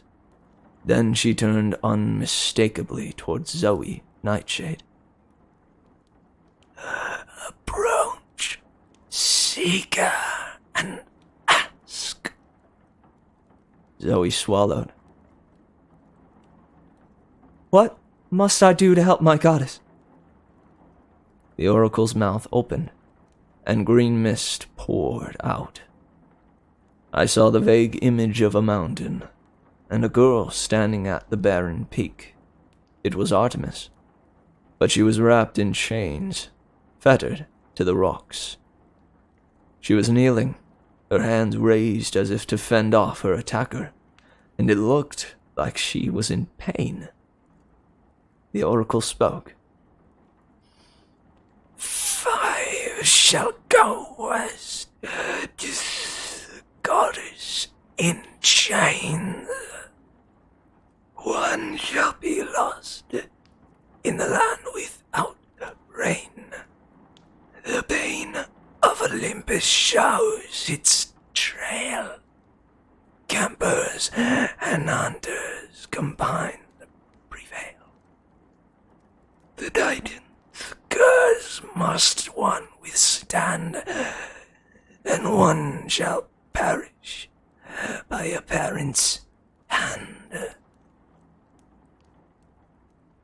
Then, as we were watching, the mist swirled and retreated like a green serpent into the mummy's mouth. The oracle sat down on a rock and became as still as she'd been in the attic,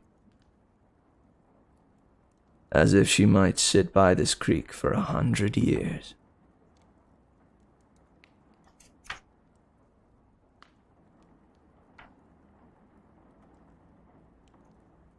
We got a prophecy. Whoo! We got a prophecy. 5 shall go west to the goddess in chains. one shall be lost in the land without rain. The bane of Olympus shows the trail. Campers and hunters combined prevail. The Titan's curse must one withstand, and one shall perish by a parent's hand. Whew. I wanted to make sure I read that a little bit clearer as well. Dude, heck yeah. Sorry, I hope I did the prophecy justice too. Last time around, I'd given the oracle that like I've been trying to give the oracle that kind of like sucking sound, like SpongeBob when he don't got water, you know.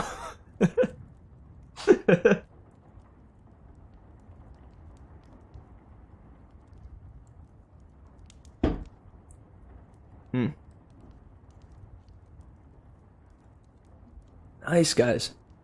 What do we think?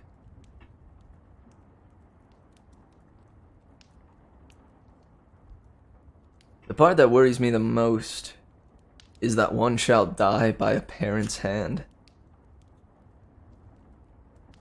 Percy's mom kills him. Sorry, guys. I hate to spoil it for you, but that's what happens. Mrs. Jackson gets a bolt loose and goes buck wild.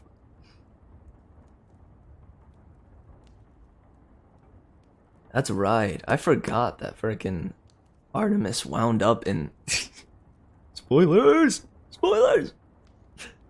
No. I forgot that Artemis wound up captured. You know, when she was like, "Oh man, I gotta go hunt something real quick." I knew she was nervous about it, but she's a goddess. She is a goddess, right? Like, how do you chain up a goddess?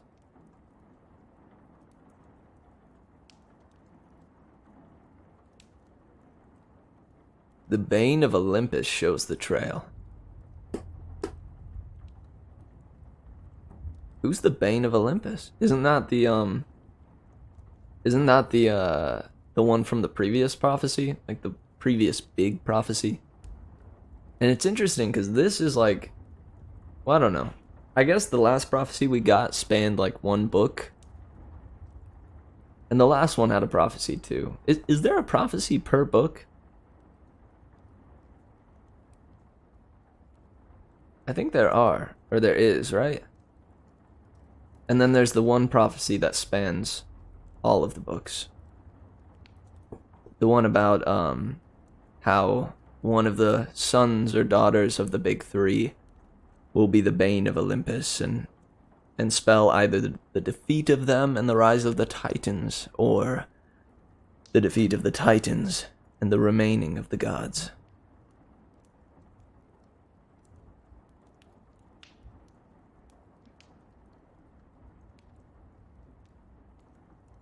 And they gotta work with the hunters. Yikes.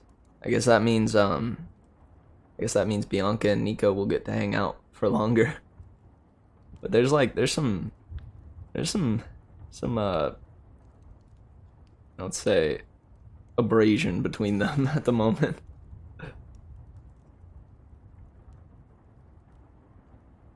They're being a bit abrasive towards each other.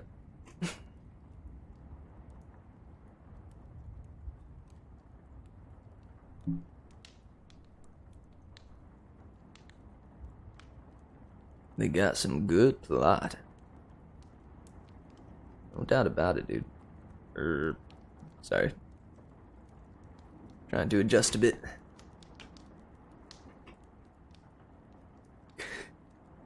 Classic mothers, dude. I know, right? I mean, that's gotta be it, right? What else could it be? One prophecy a book, and a large prophecy given during World War II. It was given during World War II? Dang. I forgot that about that fact. I thought it was given like not too. Dang, was it given that long ago? Where in the book does it say that? That's why Nico. Spoilers! Spoilers! Oh.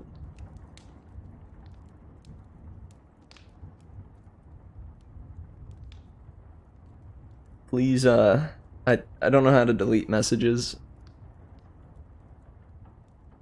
I also kind of need to put in the rules, in the chat rules, or either that or maybe I'll like put it up here. Try to avoid spoilers.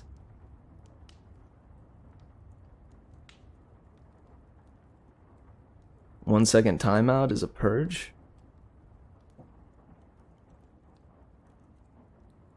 I don't even know how to do that. Eep. Eep.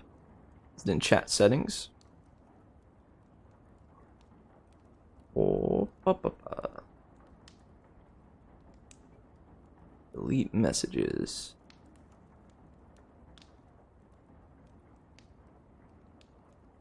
No.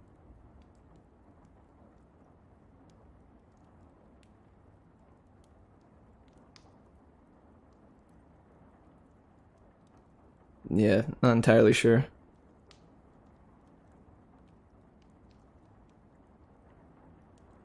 Won't let you delete. That's alright.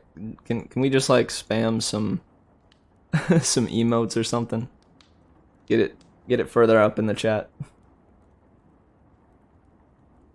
Here, I'll help out with that.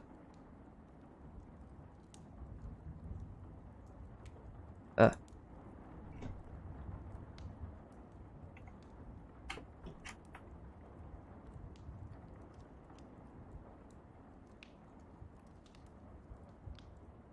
Hey, there we go. Thanks, Gramples. Thank you, Coolio.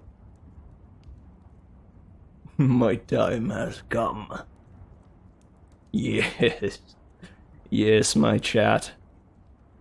If ever you see a spoiler, this is your cause. You must. Dude, this is my prophecy for you. There will come a time when a spoiler appears in chat. And this is when you must spam like a rat. Go pitter pitter, pat pat, with as many emotes as you can. Heck yeah, I tried.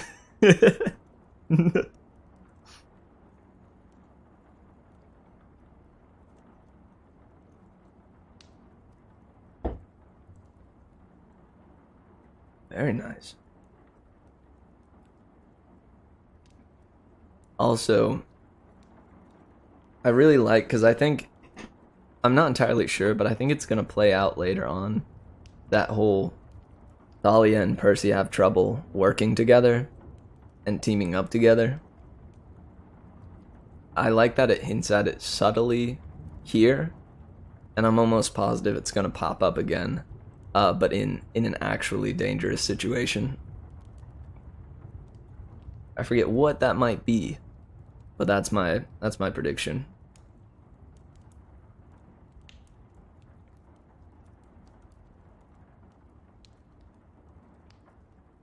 It's such a good detail. Oh, yeah, the title was called An Old Dead Friend Comes to Visit.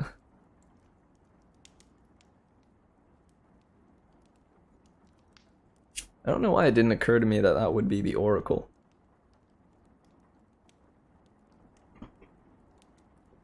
Alright guys, are we ready for the next chapter?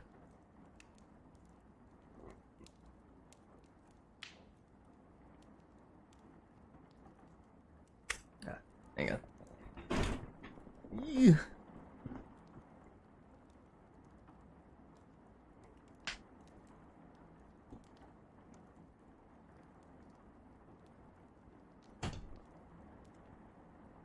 Alright. Again, this is Percy Jackson and the Titan's Curse by Rick Riordan. 7. Everybody hates me, but the horses. The least the Oracle could have done was walk back to the attic by herself. Instead, Grover and I were elected to carry her. I didn't figure that was because we were the most popular. "Watch your head," Grover warned as we went up the stairs, but it was too late. Bonk. I whacked her mummified face against the trapdoor frame and dust flew. "Ah, man." I set her down and checked for damage. Did I break anything?" "I can't tell," Grover admitted. We hauled her up and set her on the tripod stool, both of us huffing and sweating. Who knew a mummy could weigh so much? I assumed she wouldn't talk to me, and I was right. I was relieved when we finally got out of there and slammed the attic door shut. "Well," Grover said, "that was gross." I knew he was trying to keep things light for my sake, but I still felt really down. The whole camp would be mad at me for losing the game to the hunters. And then there was the new prophecy from the Oracle. It was like the spirit of Delphi had gone out of her way to exclude me. She ignored my question and walked half a mile to talk to Zoe. And she said nothing, not even a hint, about Annabeth. "What would Chiron do?" I asked Grover. "I wish I knew." He looked wistfully out the second-floor window at the rolling hills covered in snow. "I want to be out there." "Searching for Annabeth." He had a little trouble focusing on me. Then he blushed. "Oh, right. That too. Of course." "Why?" I asked. "What were you thinking?" He clapped his hooves uneasily. "Just something the Manticore said. About the great stirring. I can't help but wonder if all those ancient powers are waking up. Maybe not all of them are evil." "You mean Pan?" I felt kind of selfish, because I'd totally forgotten about Grover's life ambition. The nature god had gone missing 2,000 years ago. He was rumored to have died, but the satyrs didn't believe it. They were determined to find him. They'd been searching in vain for centuries, and Grover was convinced he'd be the one to succeed. This year, with Chiron putting all the satyrs on emergency duty to find half-bloods, Grover hadn't been able to continue his search. It must have been driving him nuts. "Oh, hey, good night, Impulse. Sleep tight, dude, and remember to take the merriment we created today and try to let it last into the morrow."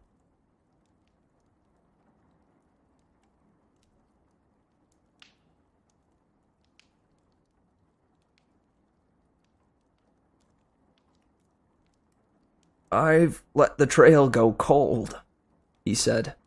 "I feel restless, like I'm missing something really important. He's out there somewhere. I can just feel it." I didn't know what to say. I wanted to encourage him, but I didn't know how. My optimism had pretty much been trampled into the snow out there in the woods, along with our capture the flag hopes. Before I could respond, Dahlia tromped up the stairs. She was officially not talking to me now, but she looked at Grover and said, "Tell Percy to get his butt downstairs." "Why?" I asked. "Did he say something? Thalia asked Grover. He asked why. Dionysus is calling a council of cabin leaders to discuss the prophecy, she said. Unfortunately, that includes Percy. The council was held around a ping-pong table in the rec room. Dionysus waved his hand and supplied snacks, cheese whiz, crackers, and several bottles of red wine. Then Chiron reminded him that wine was against his restrictions, and most of us were underage. Mr. D sighed. With a snap of his fingers, the wine turned into Diet Coke. Nobody drank that either. Mr. D and Chiron, in his wheelchair form, sat at one end of the table. Zoe and Bianca D'Angelo, who had kind of become Zoe's personal assistant, took the other end. Thalia and Grover and I sat along the right, and the other head counselors, Beckendorf, Selina Beauregard, and the Stoll brothers sat on the left. The Ares kids were supposed to send a representative too, but all of them had gotten broken limbs accidentally during Capture the Flag, courtesy of the hunters. They were resting up in the infirmary. Zoe started the meeting off on a positive note. This is pointless. Cheese whiz! Grover gasped. He began scooping up crackers and ping-pong balls, spraying them with topping. There's no time to talk, Zoe continued. Our goddess needs us. The hunters must leave immediately. And go where? Chiron asked. West, Bianca said. I was amazed at how different she looked after just a few days with the hunters. Her dark hair was braided like Zoe's now, so you could actually see her face. She had a splash of freckles across her nose, and her dark eyes vaguely reminded me of someone famous, but I couldn't think of who. She looked like she'd been working out, and her skin glowed faintly, like the other hunters, as if she'd been taking showers in liquid moonlight. You heard the prophecy. 5 shall go west to the goddess in chains. We can get 5 hunters and go. Yes, Zoe agreed. Artemis is being held hostage. We must find her and free her. You're missing something, as usual, Thalia said. Campers and hunters combined prevail. We're supposed to do this together. No, Zoe said. The hunters do not need thy help. Thalia grumbled.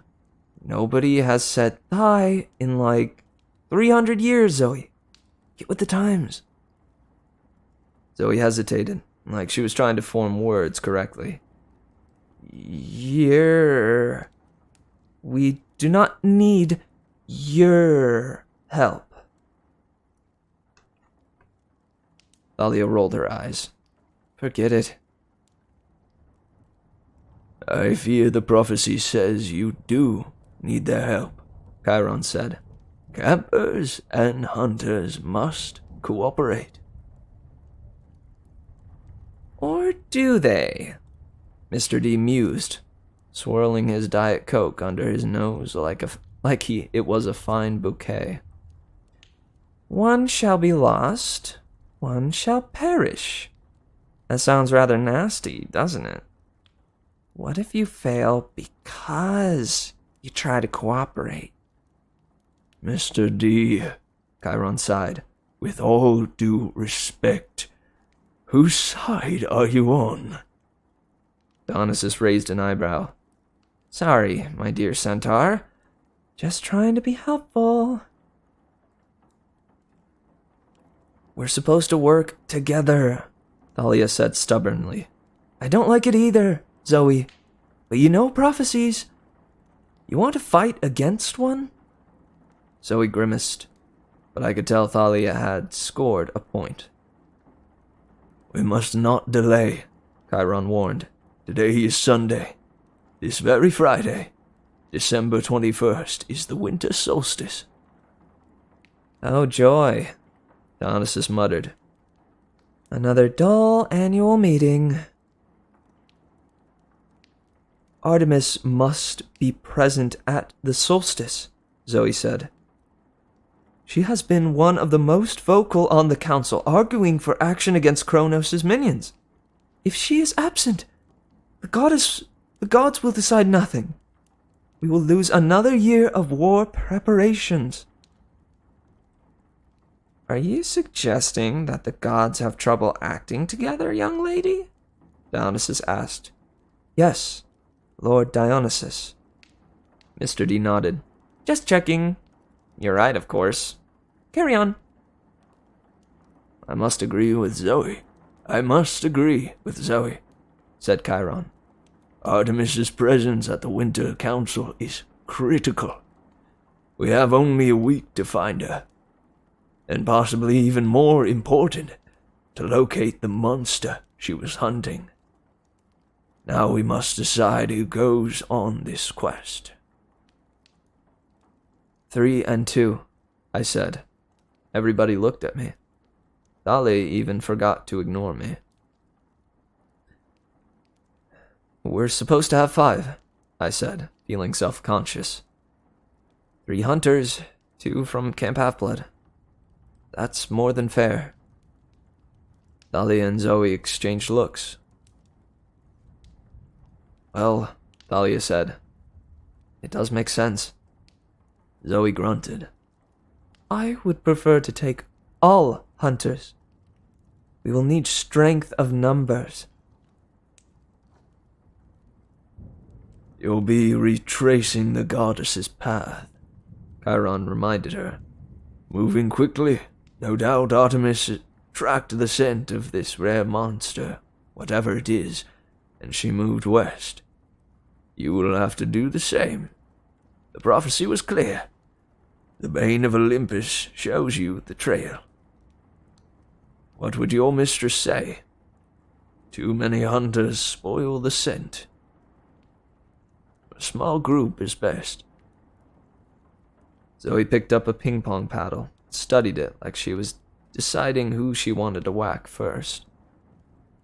This monster, the Bane of Olympus, I've hunted at Lady Artemis's side for many years, yet I have no idea what this beast might be. Everybody looked at Dionysus. I guess because he was the only god present, and gods are supposed to know everything. He was flipping through a wine magazine, but when everything got silent, he glanced up.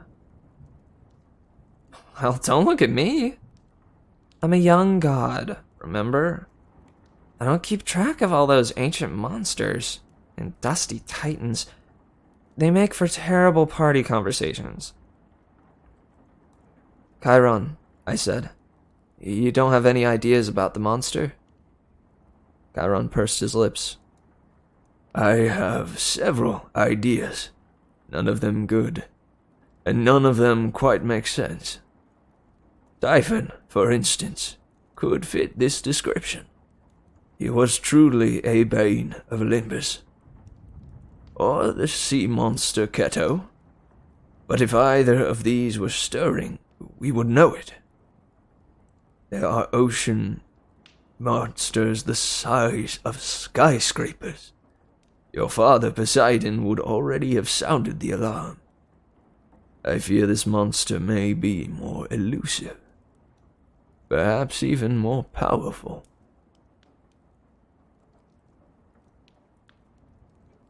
That's some serious danger you're facing, Connor Stoll said. I liked how he said you, and not we. It sounds like at least 2 of the 5 are going to die. One shall be lost in the land without rain, Beckendorf said. If I were you, I'd stay out of the desert. There was a muttering of agreement. And the Titan's curse must one withstand, Selena said. What could that mean? I saw Chiron and Zoe exchange nervous looks, but whatever they were thinking, they didn't share it. One shall perish by a parent's hand, Grover said in between bites of Cheese Whiz and ping pong balls. How is that possible? Whose parent would kill them? There was heavy silence around the table. I glanced at Thalia and wondered if she was thinking the same thing I was.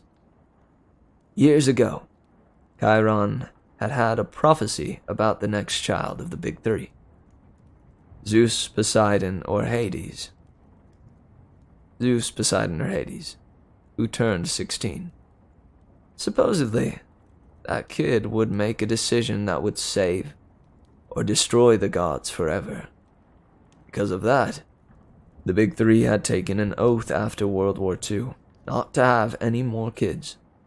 But Thalia and I had been born anyway, and now we were both getting close to 16. I remembered a conversation I'd had last year with Annabeth. I'd asked her if I was so potentially dangerous, why the gods didn't just kill me. Some of the gods would like to kill you, she said. She had said. But they're afraid of offending Poseidon. Could an Olympian parent turn against his half-blood child? Would it sometimes be easier just to let them die? If there were ever any half-bloods who needed to worry about that, it was Thalia and me. I wondered if maybe I should have sent Poseidon that seashell pattern tie for Father's Day after all. There will be deaths. There will be deaths, Chiron decided. That much we know. Oh, goody! Dionysus said. Everyone looked at him. He glanced up innocently from the pages of Wine Connoisseur magazine. Ah, Pinot Noir is making a comeback. Oh, don't mind me. Percy is right, Selena Beauregard said. 2 campers should go. Oh, I see, Zoe said sarcastically. And I suppose you wish to volunteer? Selena blushed. I'm not going anywhere with the hunters. Don't look at me. A daughter of Aphrodite. Oh. A daughter of Aphrodite does not wish to be looked at? Zoe scoffed. What would thy mother say? Selena started to get out of her chair, but the Stoll brothers pulled her back. Stop it, Beckendorf said. He was a big guy, with a bigger voice. He didn't talk much, but when he did, people tended to listen. Let's start with the hunters. Which 3 of you will go? Which 3 of you will go? Zoe stood. I shall go, of course, and I will take Phoebe. She is our best tracker.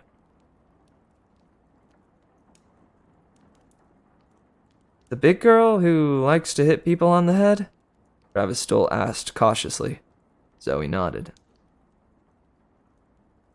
The one who put the arrows in my helmet? Connor added. Yes, Zoe snapped. Why? Oh, nothing, Travis said.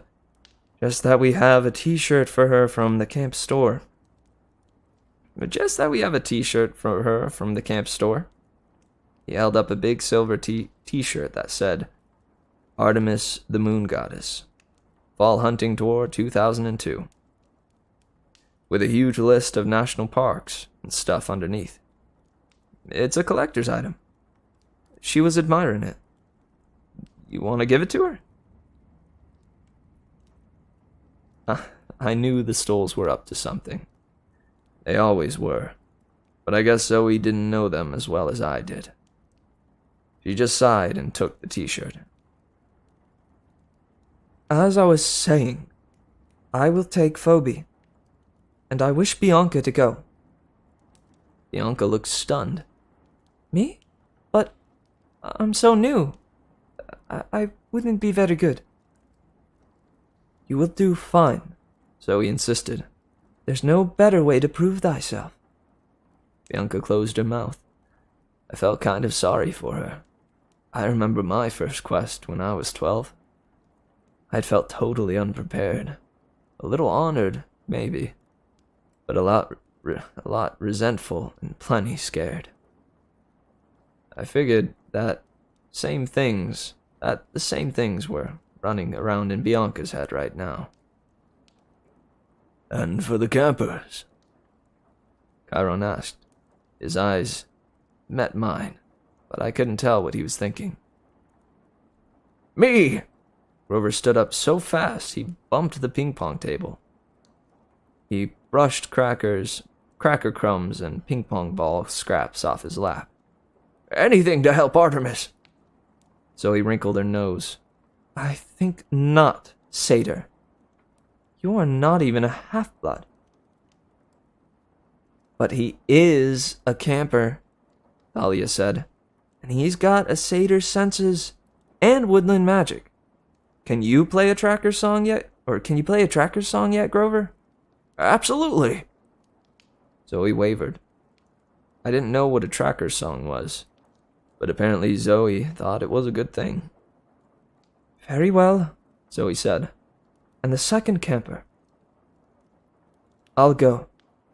Thalia stood and looked around, daring anyone to question her. No, okay. Maybe my math skills weren't the best, but it suddenly occurred to me that we'd reached the number 5, and I wasn't in the group. Whoa, wait a sec, I said. I want to go too. Thalia said nothing. Chiron was still studying me, his eyes sad.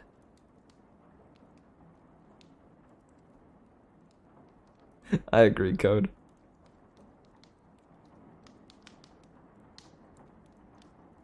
Oh, Grover said, suddenly aware of the problem. Whoa, yeah, I forgot. Percy has to go.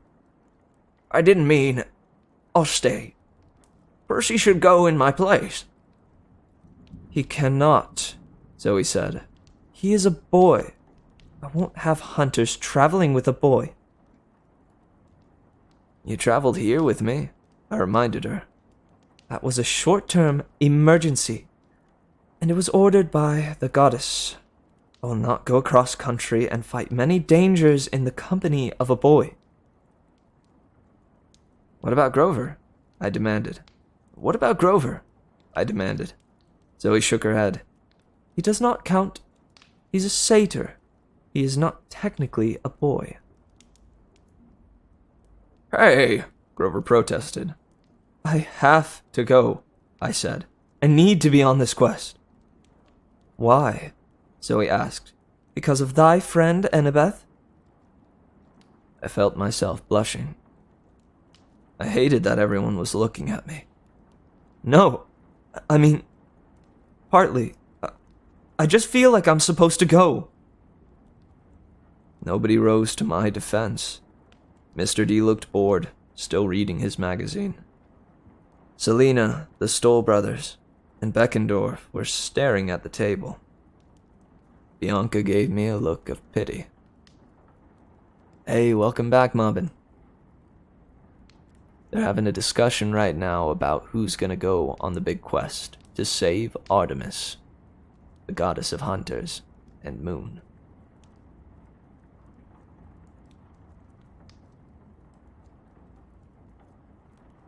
No, Zoe said flatly. I insist upon this. I will take a satyr if I must, but not a male hero. Chiron sighed. The quest is for Artemis. The hunters should be allowed to approve their companions. My ears were ringing as I sat down. I knew Grover and some of the others were looking at me sympathetically, but I couldn't meet their eyes. I just sat there as Chiron concluded the council.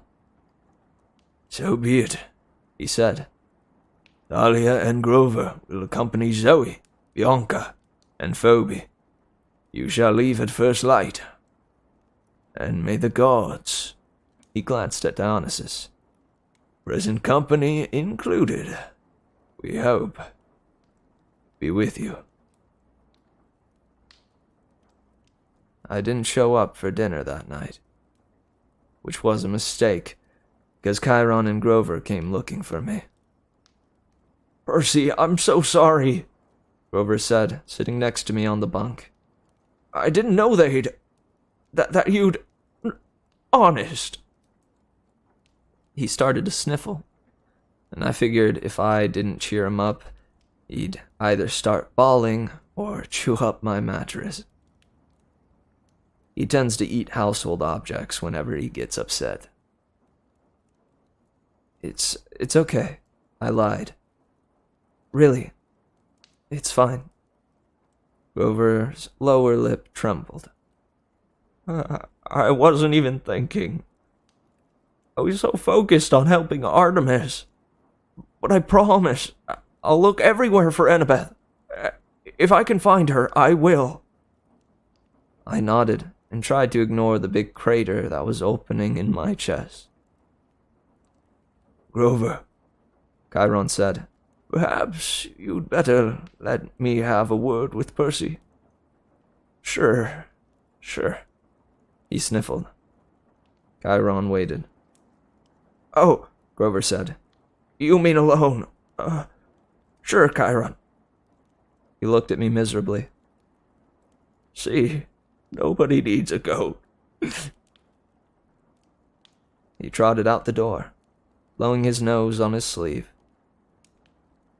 Chiron sighed and knelt on his horse legs. Percy, I don't pretend to understand prophecies. Yeah, I said. Maybe that's because they don't make any sense. Chiron gazed at the saltwater spring gurgling in the corner of the room. Thalia would not have been my first choice to go on this quest. She's too impetuous. She acts without thinking. She is too sure of herself. Would you have chosen me? Frankly, no, he said. You and Thalia are much alike. Thanks a lot. He smiled. The difference is that you are less sure of yourself than Thalia. That could be good or bad. But one thing I can say, both of you together would be a dangerous thing. We could handle it. The way you handled it at the creek tonight. I didn't answer. He nailed me. Perhaps it is for the best, Chiron mused. You can go home to your mother for the holidays. If we need you, we can call. Yeah, I said. Maybe. I pulled Riptide out of my pocket and set it on my nightstand. It didn't seem that I'd be using it for anything but writing Christmas cards. When he saw the pen, Chiron grimaced. It's no wonder Zoe doesn't want you along. I suppose. Not while you're carrying that particular weapon. I didn't understand what he meant. Then I remembered something he told me long ago, when he first gave me the magic sword. It has a long and tragic history, which we need not go into. I wanted to ask him about that, but then he pulled a golden drachma from his saddlebag and tossed it to me. Call your mother, Percy. Let her know you're coming home in the morning. And, for what it's worth,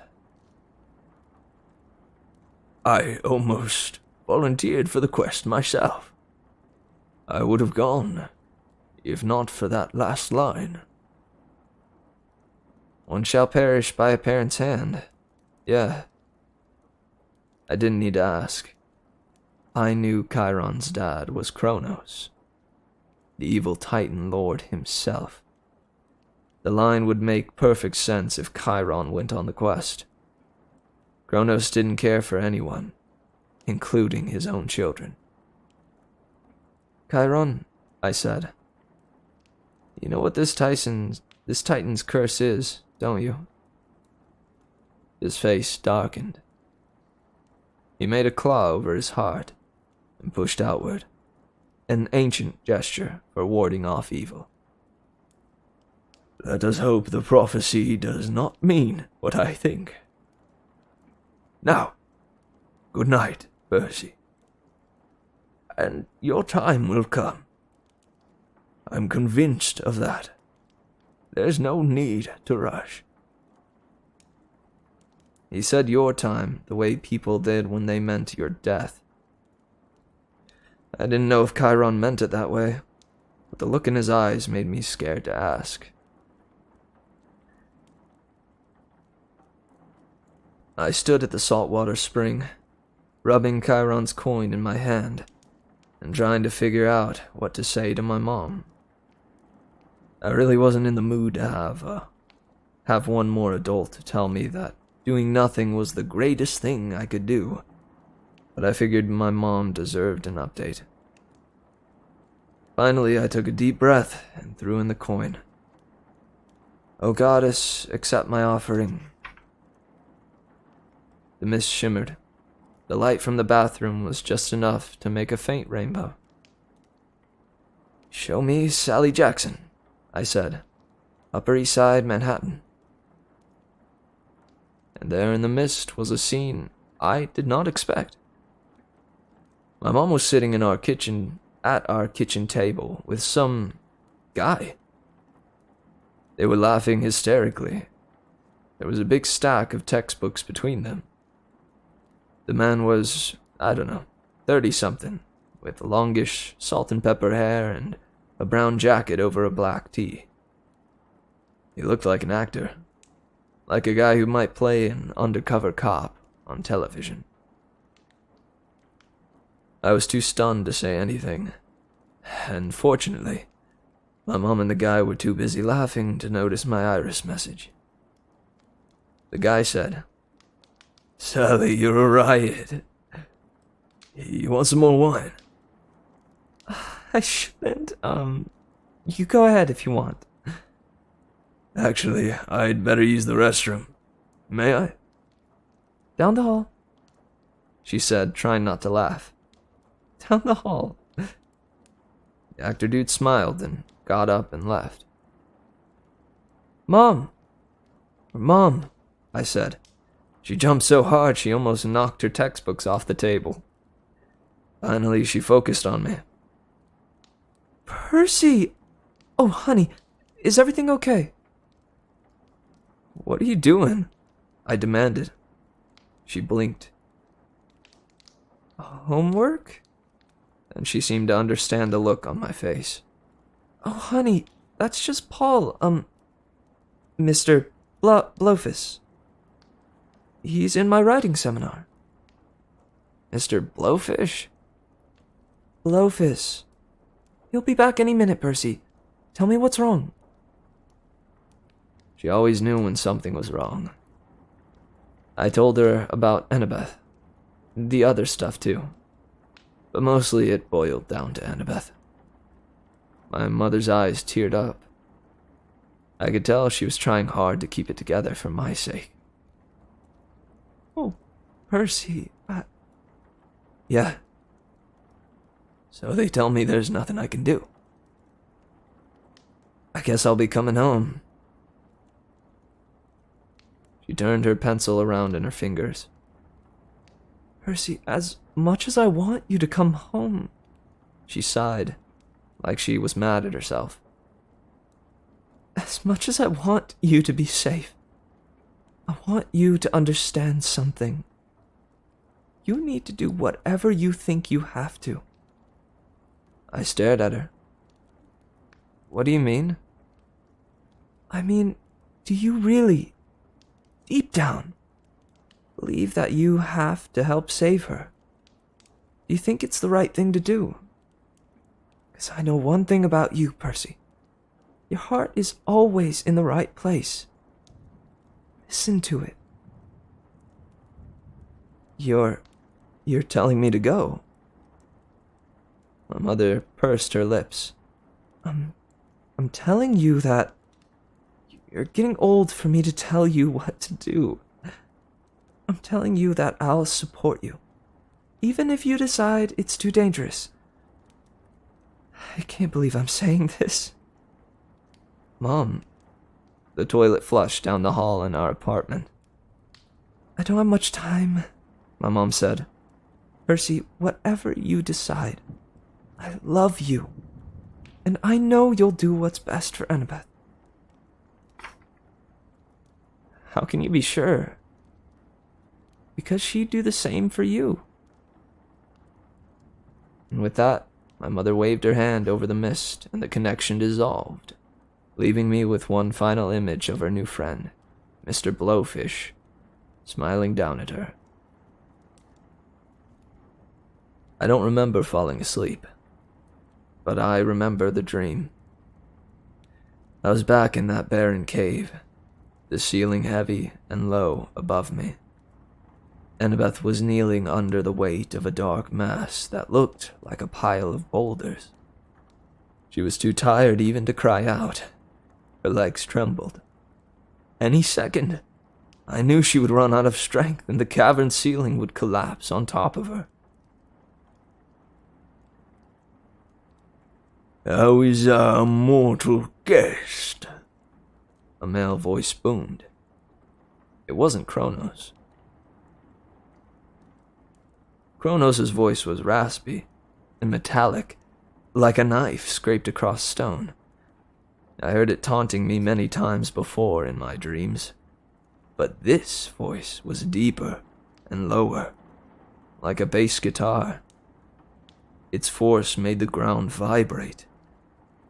Luke emerged from the shadows. He ran to Annabeth, knelt beside her, then looked back at the unseen man. She's fading. We must hurry. We must hurry. The hypocrite. Luke. Like he really cared what happened to her. The deep voice chuckled. It belonged to someone in the shadow, at the edge of my dream. Then a meaty hand. It belonged to someone in the shadows, at the edge of my dream. Then a meaty hand thrust someone forward into the light. Artemis. Her hands and feet bound in celestial bronze chains. I gasped. Her silvery dress was torn and tattered. Her face and arms were cut in several places, and she was bleeding ichor, the golden blood of the gods.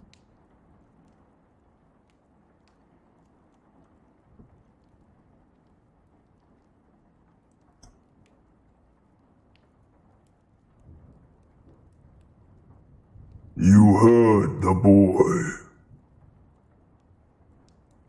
said the man in the shadows. Decide. Artemis's eyes flashed with anger. I didn't know why she just didn't will the chains to burst, or make herself disappear, but she didn't seem to be able to. Maybe the chains prevented her, or some magic about this dark, horrible place. The goddess looked at Annabeth, and her expression changed to concern and outrage. How dare you torture a maiden like this? She will die soon, Luke said. You can save her. Annabeth made a weak sound of protest. My heart felt like it was being twisted into a knot. I wanted to run to her, but I couldn't. Free my hands, Artemis said. Luke brought out his sword, Backbiter. With one expert strike, he broke the goddess's handcuffs. Artemis ran to Annabeth and took the burden from her shoulders. Annabeth collapsed on the ground and lay there shivering. Artemis staggered, trying to support the weight of the black rocks. The man in the shadows chuckled.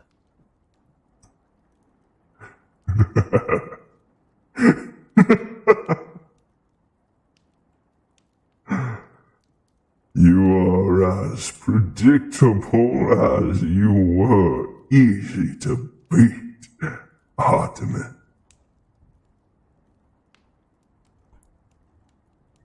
You surprised me. You surprised me, the goddess said, straining under her burden. It will not happen again. Indeed it will not. The man said. No, you are out of the way for good. I knew you could not resist helping a young maiden. That is, after all, your specialty, my dear. Artemis groaned. You know nothing of mercy, you swine. On that, The man said. we can agree. Luke, you may kill the girl now. No! Artemis shouted. Luke hesitated. She may be useful, sir. Further bait. Bah! You truly believe that? Yes, General. They will come for her, I'm sure. The man considered. Then the Drachnai can guard her here. Assuming she does not die from her injuries, you may keep her alive until winter solstice. After that, if our sacrifice goes as planned, her life will be meaningless. The lives of all mortals will be meaningless. Luke gathered up Annabeth's listless body and carried her away from the goddess. You will never find the monster you seek, Artemis said. Your plan will fail.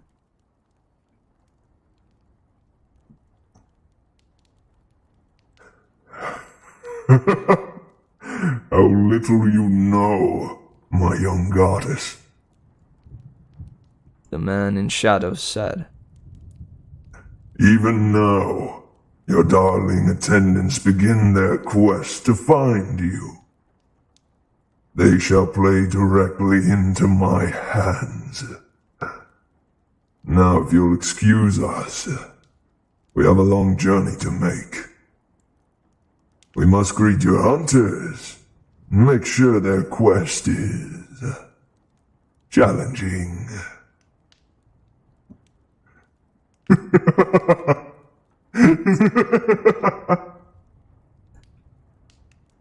The man's laughter echoed in the darkness, shaking the group until it seemed the whole cavern ceiling would collapse.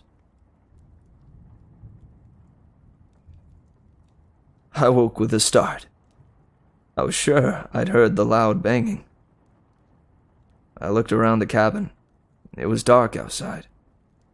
The salt spring still gurgled. No other sounds but the hoot of an owl in the woods, the distant surf on the beach. In the moonlight, on my nightstand, was Annabeth's New York Yankees cap. I stared at it for a second, and then someone, or something, was pounding on my door. I grabbed Riptide and got out of bed. Hello, I called. I crept to the door. I uncapped the blade, flung open the door, and found myself face to face with a black Pegasus. Whoa, boss. Its voice spoke in my mind as it clopped away from the sword blade. I don't want to be a horse kebab. I don't want to be a horse kebab. Its black wings spread in alarm, and the wind buffeted me back a step. Blackjack, I said, relieved but a little irritated. It's the middle of the night? It's the middle of the night, Blackjack huffed. Ain't either, boss. It's 5 a.m. What are you still sleeping for? How many times have I told you? Don't call me boss. Whatever you say, boss. You're the man. You're my number one. I rubbed the sleep out of my eyes and tried not to let the Pegasus read my thoughts. That's the problem with being Poseidon's son. Since he created horses out of the sea foam, I can understand most equestrian animals. But they can understand me, too. Sometimes, like in Blackjack's case, they kind of adopt me. See, Blackjack had been a captive on board Luke's ship. Until we'd caused a little distraction that allowed him to escape. I'd really had very little to do with it. Seriously. But Blackjack credited me with saving him. Blackjack, I said. You're supposed to stay in the stables. The stables. You see Chiron staying in the stables? Well, no. Exactly. Listen, we got another little sea friend needs your help. Again? Yeah. I told the hippocampi I'd come get you. I groaned. Anytime I was anywhere near the beach, the hippocampi would ask me to help them with their problems. And they had a lot of problems. Beached whales, porpoises caught in fishing nets, mermaids with hangnails. They'd call me to come underwater and help. All right, I said. I'm coming. You're the best, boss. And don't call me boss. Blackjack whinnied softly. It might have been a laugh. I looked back at my comfortable bed. My bronze shield still hung on the wall, dented and unusable. And on my nightstand was Annabeth's magic Yankees cap. On an impulse, I stuck the cap in my back pocket. I guess I had a feeling even then that I wasn't coming back to my cabin for a long, long time.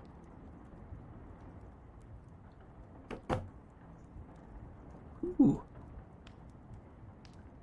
Dang, guys.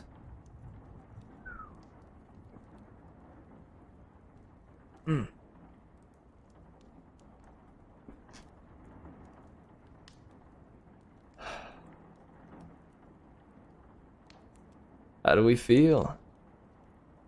How did the deep voice like effect work out? It's unclear to me since I don't actually have it in the headphones.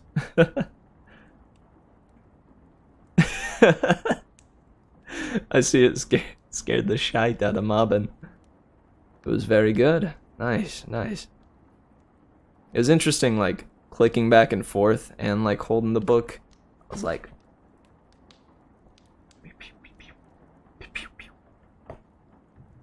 a master of mixing. It was a little silly, though, to see you reach down to click it. Yeah. I don't doubt it. But it sounded good.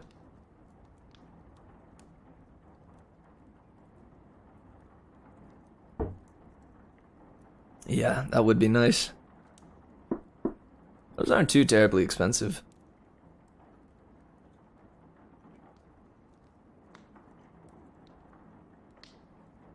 Second time you said rip?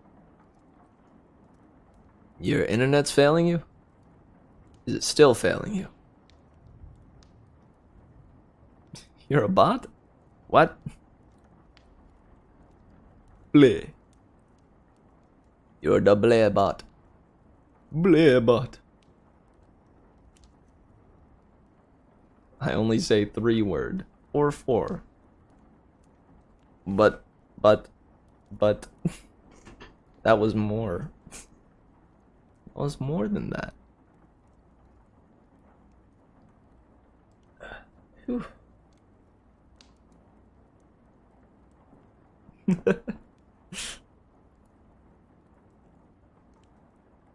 And we're already past the 100-page mark, guys. We're also at 111 for this next chapter. 11's my favorite number, and then just you add one more 1 onto it. Beautiful stuff.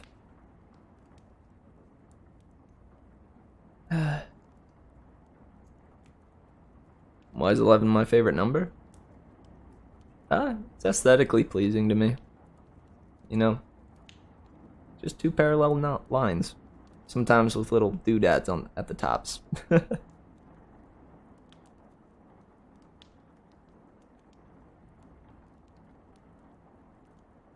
I like the number 108. Heck yeah. Any particular reason?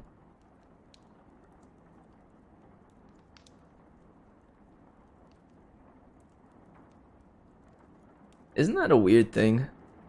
When I was younger, I was convinced that I needed to I needed to decide and figure out and be sure of my favorite everything, right? I was like, I need to have my favorite color on lockdown. I need to have my favorite number on lockdown. I need to have my favorite food on lockdown. And it stemmed from fear. It stemmed from like an anxiety of just being, of being like spooked about getting asked those questions and just desperately wanting to make sure that I can answer it really quick and confidently. I like the number 69 for some reason. 69. Why would you, what? I mean, it is, I don't know, it's kind of a nice number. That one too is, I mean, to be honest, that number is actually kind of nice to me. If, since it's an upside down 9 and a 9, or a 6 and an upside down 6, it's kind of cool. 42069. Ultra nice.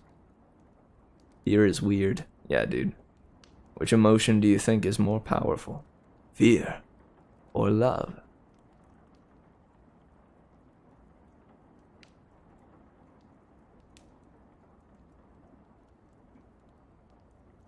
Yes. Yes. I think, for me, at least in my own experience, it depends. Sometimes fear is more powerful than love for me. Sometimes fear wins out. But at other times, I've had moments where love wins out. I'm rooting for the love side, right? But I don't think either of them are inherently more powerful than the other.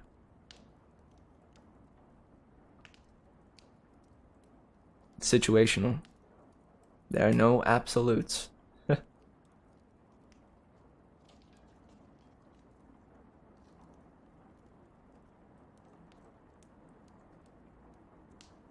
Also, I wanted to gauge, how's everybody feeling? Oh, also, Blackjack's here again. I remember Blackjack being one of my favorite characters, when I was reading it growing up. Just that idea was super rad to me. That I could communicate with horses and they could read my mind, know what I'm feeling. Like, I know Percy says that that's annoying to him. I feel like I would love it, right? Because you can just go to a horse and just know immediately that you understand each other. And you love each other. Or not love each other. but at least you'd still know. A constant stream of communication. You fear your love for something. Well, you have control over that power. I have controls in some ways, right? Like I said, I can root for love. Do whatever's in my power to help it along, you know? So in a way, yeah, I can control it. But I think there are moments where love is out of control. Same with fear. Especially if it's like wanting returned love. I don't know. I can try, like, again, I can try to make that so, but it's out of my control. For instance, I want you guys to love me, but the best I can do is continue to be present and engaging with you guys and do what I can on my end, you know, to help make that happen. It's a good little example.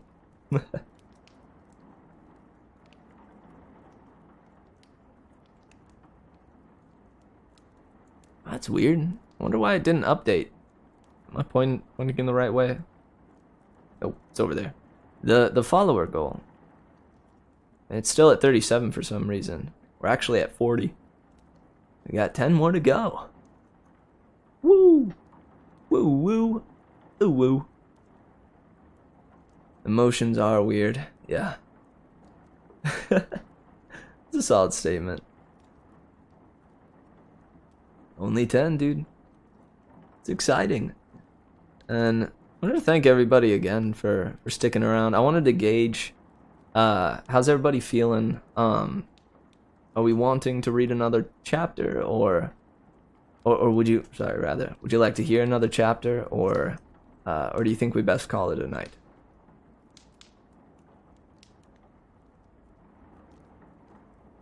That was a pretty good cliffhanger too. These chapters were much longer than the last ones.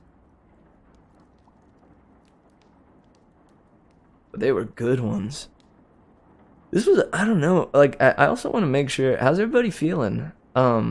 These were like, I don't know, these were more, heavy chapters, I would say. Right? They had heavier topics, and I don't know, I just want to make sure, like, I don't know, if anybody's feeling down, you know, definitely let me know.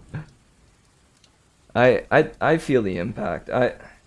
Because, you know, I don't know if you guys do this, but whenever I consume a media, it really does have an effect. I don't know if you can even tell right now, but I don't feel as perky as I normally do, you know? And I think it's due in part, or due a lot in part to the chapters we read and the subjects that it covered. Loneliness,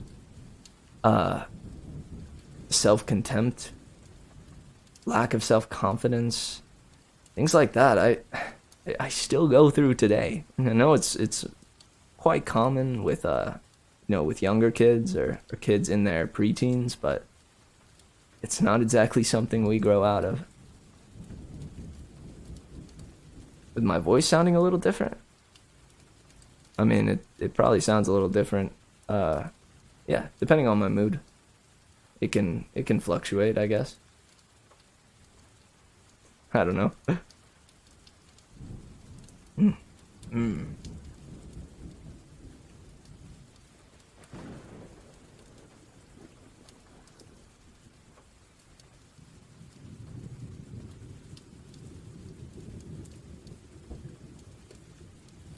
No, that is what I appreciate that about literature though, and what I do here.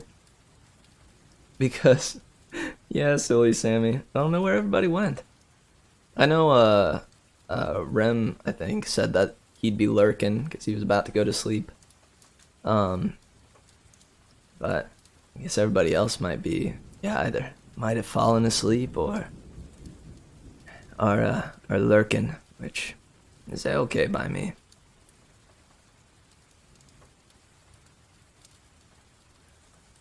Yeah, but like I said, like I was gonna say, I really appreciate I appreciate that about literature and media in general too, but especially about what I do here is that some nights we'll read exciting, action-packed stories or chapters, or we'll read something funny and we'll have like a real laugh together and enjoy each other's presences and have a dandy old time. But other times, it opens the door for real conversations, it opens the door for us to share about our insecurities and how we relate to stuff that we came across in the books or the stories. I like that a lot about it. Oh, yes. Friendship. Heck yeah, friendship. That is kind of what friendship means, isn't it? I do feel that I haven't actually become like true friends with someone until I have opened up, yeah, about the things I struggle with, or the stuff that I'm going through. Hey, what's up, Colio? I was wondering, you're normally hanging abouts. Word, no worries.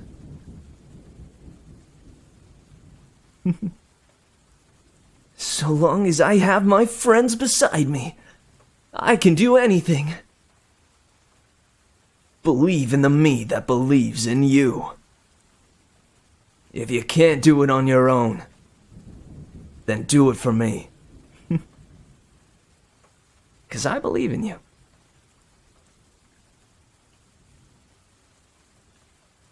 Yeah, dude. Honestly, like, weirdly enough, that that phrase was really important to me when I started on a particular struggle that I went through about 2 years ago, and still struggle with nowadays, but not nearly as badly.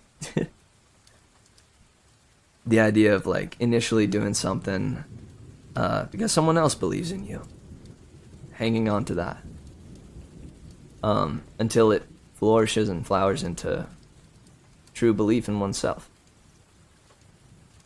It does, dude. I don't know. I guess it sounds childish, but believe in the me that believes in you. I don't know, dude. I don't think I ever saw it as childish.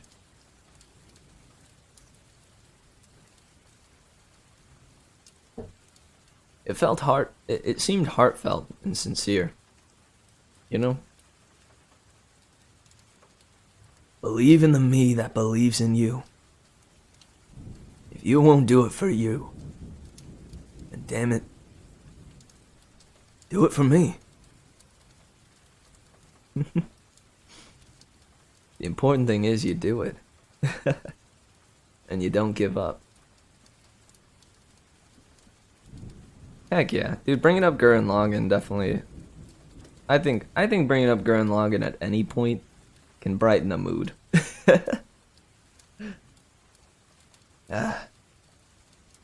Yeah, dude, me too. I could really use a rewatch of that one. That, and we gotta watch Evangelion. There's Gurren Lagann movies? Gurren Lagann movies? What? Yeah, I don't think I ever saw them either.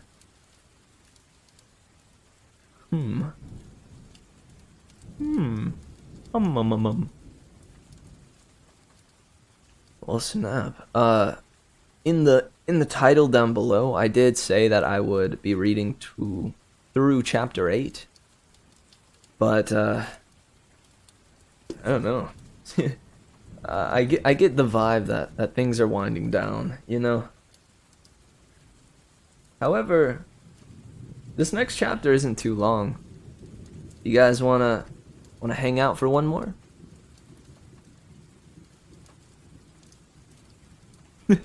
I'm 14 and this is deep? For each half of the show. Oh, one movie for each half of the show. I've heard they're paced better. And the ending is better.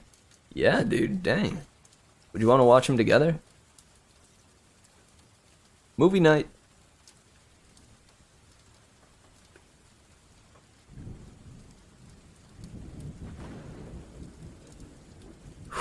Alright, guys, get comfy. This is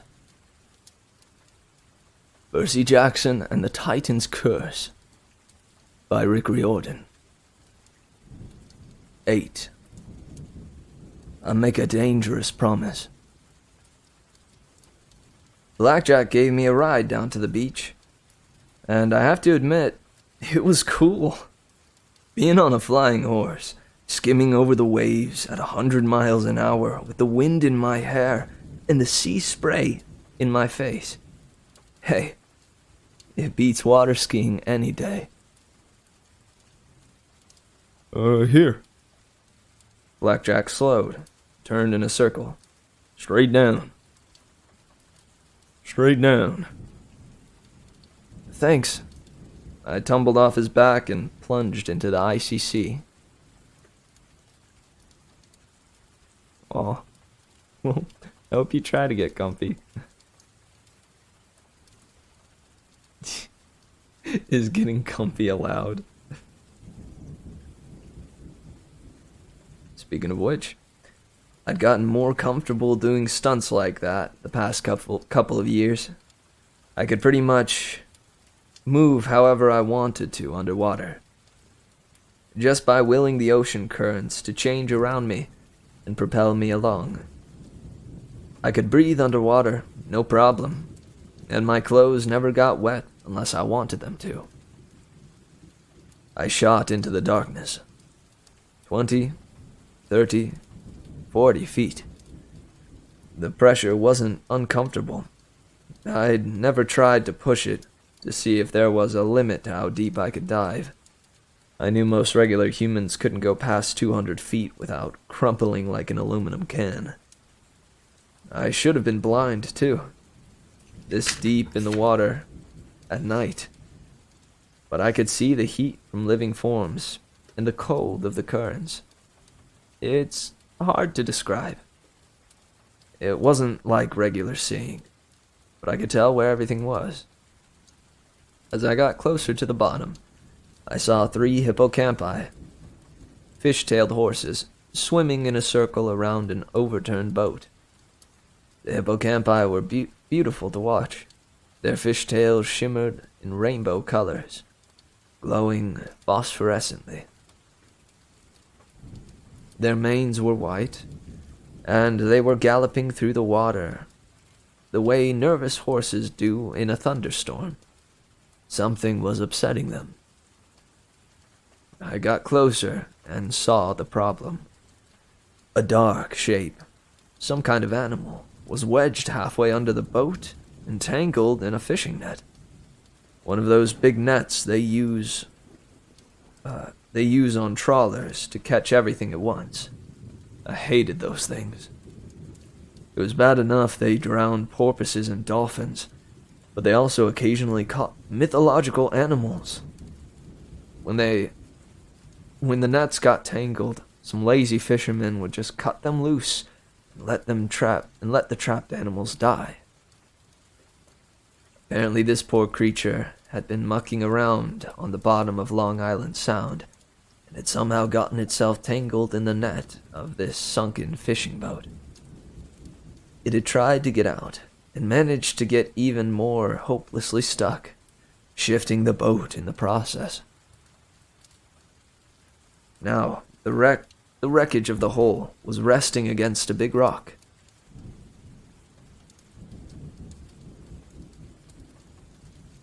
Which was resting against a big rock, was teetering and threatening to collapse on top of the tangled animal. The hippocampi were swimming around frantically, wanting to help, but not sure how. One was trying to chew the net, but hippocampi teeth are not meant for cutting.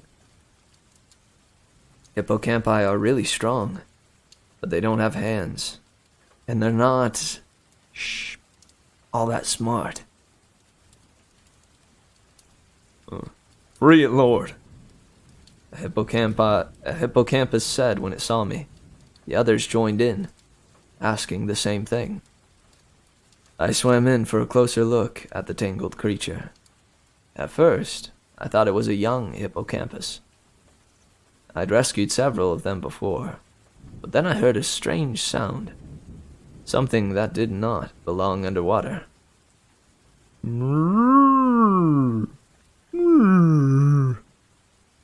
I got next to the thing and saw that it was a cow. I mean, I'd heard of sea cows, like manatees and stuff, but this was a cow with the back end of a serpent. The front half was a calf, a baby, with black fur and big, sad brown eyes and a white muzzle. And its back half was a black and brown snaky tail with fins running down the top and bottom, like an enormous eel.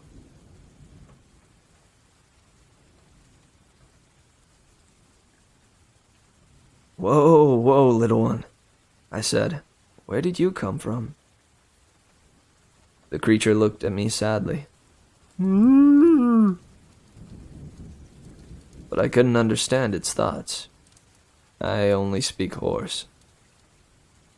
"We didn't know what it was, Lord," one of the hippocampi said. "Many strange things are stirring." "Yeah," I muttered. "So I've heard." I uncapped Riptide, and the sword grew to full length in my hands, its bronze blade gleaming in the dark. The cow serpent freaked out and started struggling against the net, its eyes full of terror. "Whoa, whoa, whoa," I said. "I'm not going to hurt you. Just let me cut the net." But the cow serpent thrashed around and got even more tangled.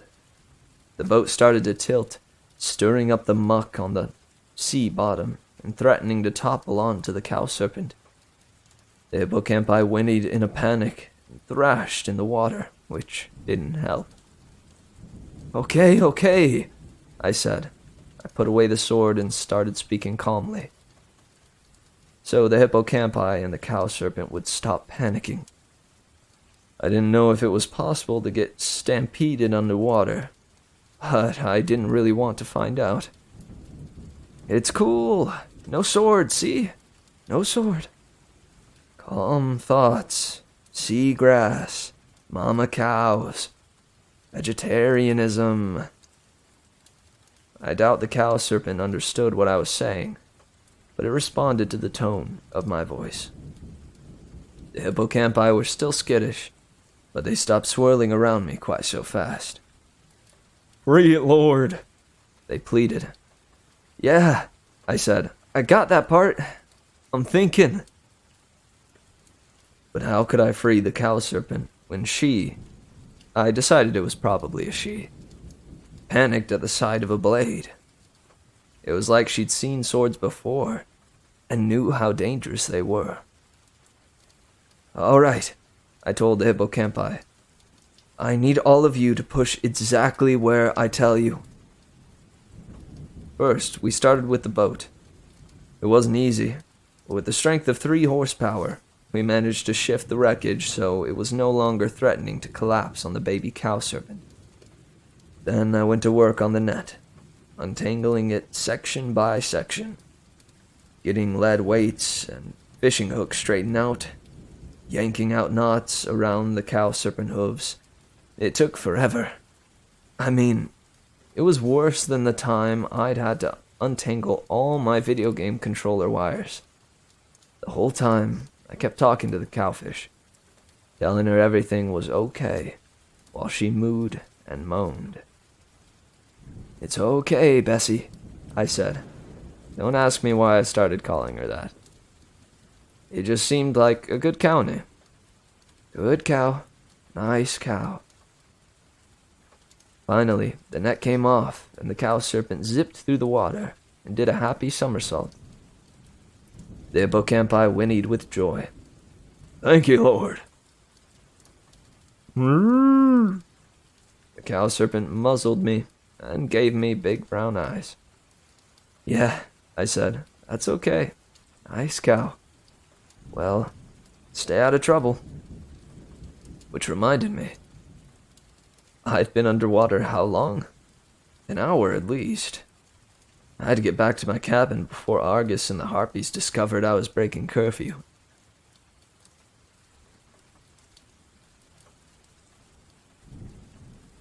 I shot to the surface and broke through.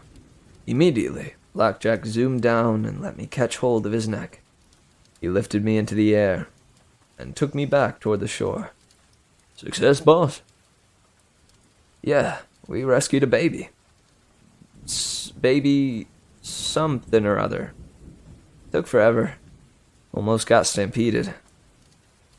Good deeds are always dangerous, boss. You saved my sorry mane, didn't you? You saved my sorry mane, didn't you? I couldn't help thinking about my dream. With Annabeth crumpled and lifeless in Luke's arms. Here I was rescuing a baby monster, but I couldn't save my friend. As Blackjack flew back toward my cabin, I happened to glance at the dining pavilion. I saw a figure, a boy, hunkered down behind a Greek column, like he was hiding from someone. It was Nico, but it wasn't even dawn yet. Nowhere near time for breakfast. What was he doing there? I hesitated. The last thing I wanted was more time for Nico to tell me about his mytho-magic game. But something was wrong. I could tell by the way he was crouching. Blackjack, I said, set me down over there, will you? Behind the column. I almost blew it. I was coming up the steps behind Nico. He didn't see me at all. He was behind a column, peeking around the corner, all his attention focused on the dining area. I was 5 feet away from him, and I was about to say, "What are you doing?" real loud, when it occurred to me that he was pulling a Grover. He was spying on the hunters. There were voices. 2 girls talking at one of the dinner tables. At this ungodly hour in the morning? Well, unless you're the goddess of dawn, I guess. I took Annabeth's magic cap out of my pocket, put it on. I didn't feel any different, but when I raised my arms, I couldn't see them. I was invisible. I crept up to Nico and sneaked around him. I couldn't see the girls very well in the dark, but I knew their voices, Zoe and Bianca. It sounded like they were arguing. "It cannot be cured," Zoe was saying. "Not quickly, at any rate." "But how did it happen?" Bianca asked. "A foolish prank," Zoe growled. "Those Stoll boys from the Hermes cabin. Centaur blood is like acid, everyone knows that. They sprayed the inside of the Artemis hunting tour t-shirt with it. That's terrible." "She will live," Zoe said, "but she'll be bedridden for weeks with horrible hives. This is no way she can go. There's no way she can go. It's up to me and thee." "But the prophecy," Bianca said. "If Phoebe can't go, we only have 4. We'll have to pick another." "There is no time," Zoe said. "We must leave at first light. That's immediately. Besides, the prophecy said we would lose one." "In the land without rain," Bianca said. "But that can't be here." "It might be," Zoe said, though she didn't sound convinced. "The camp has magic borders. Nothing, not even weather, is allowed in without permission. It could be a land without rain. But, Bianca, hear me. Hear me." Zoe's voice was strained. I can't explain, but I have a sense that we should not pick someone else. It would be too dangerous. They would meet and end worse than Phoebes. I don't want Chiron choosing a camper as our 5th companion. And I don't want to risk another hunter. Bianca was silent. You should tell Thalia and the rest your dream. You should tell Thalia and the rest of your dream. Oh, you should tell Thalia the rest of your dream. No, it would not help. But if your suspicions are correct about the general, I have thy word not to talk about that, Zoe said. She sounded really anguished. We will find out soon enough. Now come. Dawn is breaking. Nico scooted out of their way. He was faster than me. As the girl sprinted down the steps, Zoe almost ran into me. She froze, her eyes narrowing. The lights of the big house are on. Hurry! And Zoe followed her out of the pavilion. Oh, the lights of the big house are on. Hurry!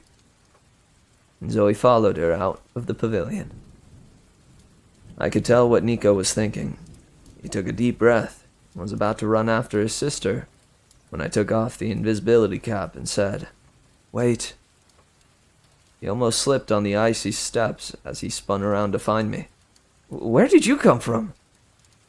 I've been invisible the whole time. Or I've been here the whole time. Invisible. He mouthed the word invisible. Wow, cool. How did you know Zoe and your sister were here? He blushed. I heard them walk by the Hermes cabin. I don't sleep too well at camp, so I heard footsteps and them whispering. And so I kind of followed. And now you're thinking of following them on the quest, I guessed. How did you know that? Because if it was my sister, I'd probably be thinking the same thing. But you can't. He looked defiant. 'Cause I'm too young. 'Cause they won't let you. They'll catch you and send you back here.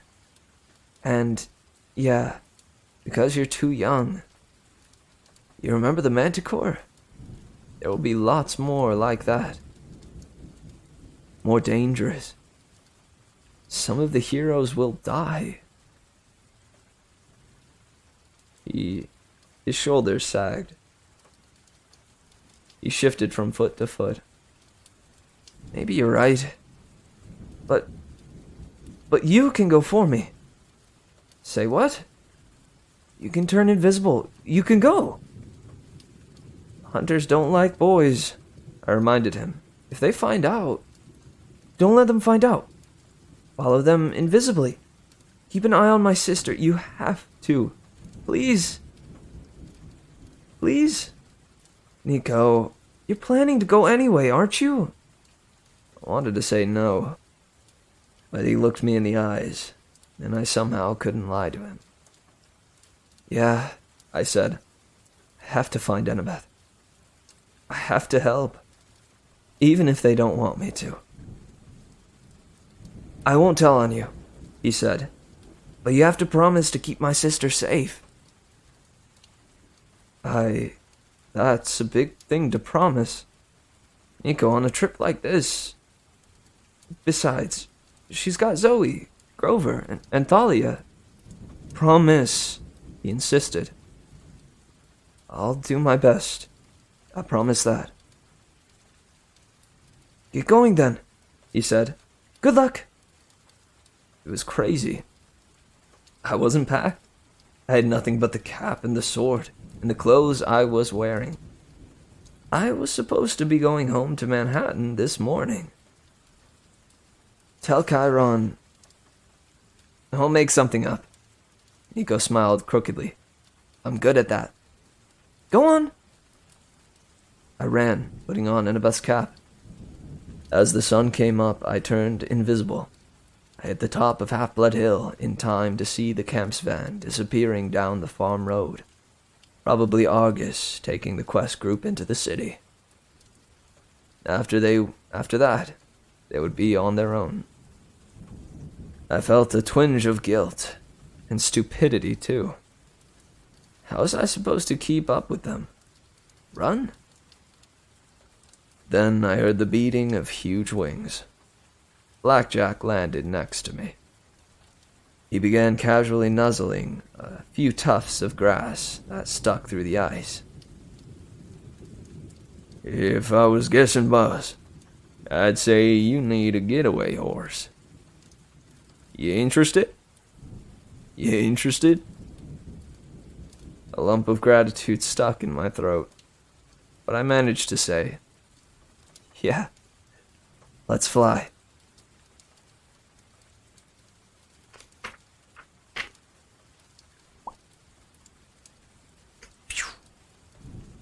Alright, now that's the note to leave off on.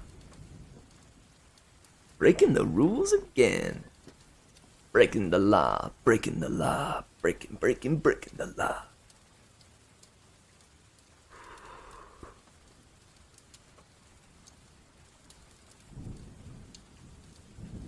What a noise.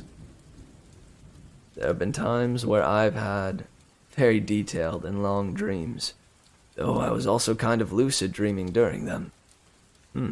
Dang. Rebel. Yeah, that was a little shorter. I did warn you guys. But I'm glad we read it. And honestly, I'm kind of grateful for shorter chapters, every once in a while at least. And that was cute. It was kind of, well, I don't know. It's funny because, like, it's something super normal for him, right? To go and save a freaking, like, mythological creature underwater. I just realized, because I was about to say, you know, it started off with something real simple and then ended with the big, you know, unexpected embarking on a journey. But I just realized that saving an eel cow underwater and getting there by flying on a Pegasus, a black Pegasus, that's not nearly as normal as I was about to say it was. or as I was about to give it credit for.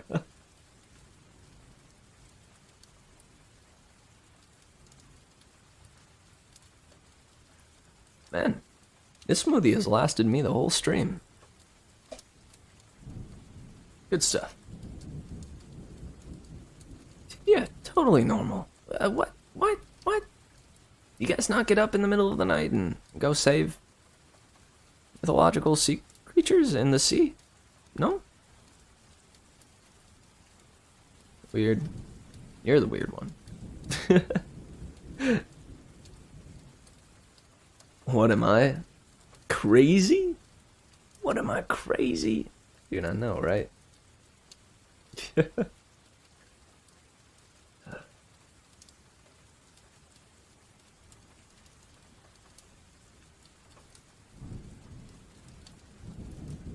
Man, that was a nice little chapter. Overall, this was a heavy stream. Dang.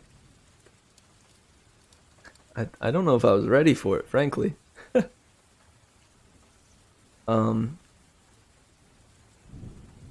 Snap. And I don't know. It pains me because I really want this to be able to be like something that people can fall asleep to, but I don't want to make it that at the sacrifice of the performance, you know? I still want to be able to have moments in there where I do get more heated or like I get louder or truly express the emotions like from the paper. You know? Yeah. It only gets heavier. Yeah, I will say these books follow the trend of a lot of series similar to it.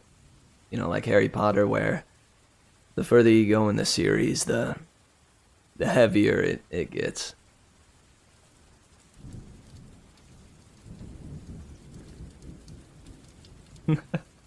Yeah.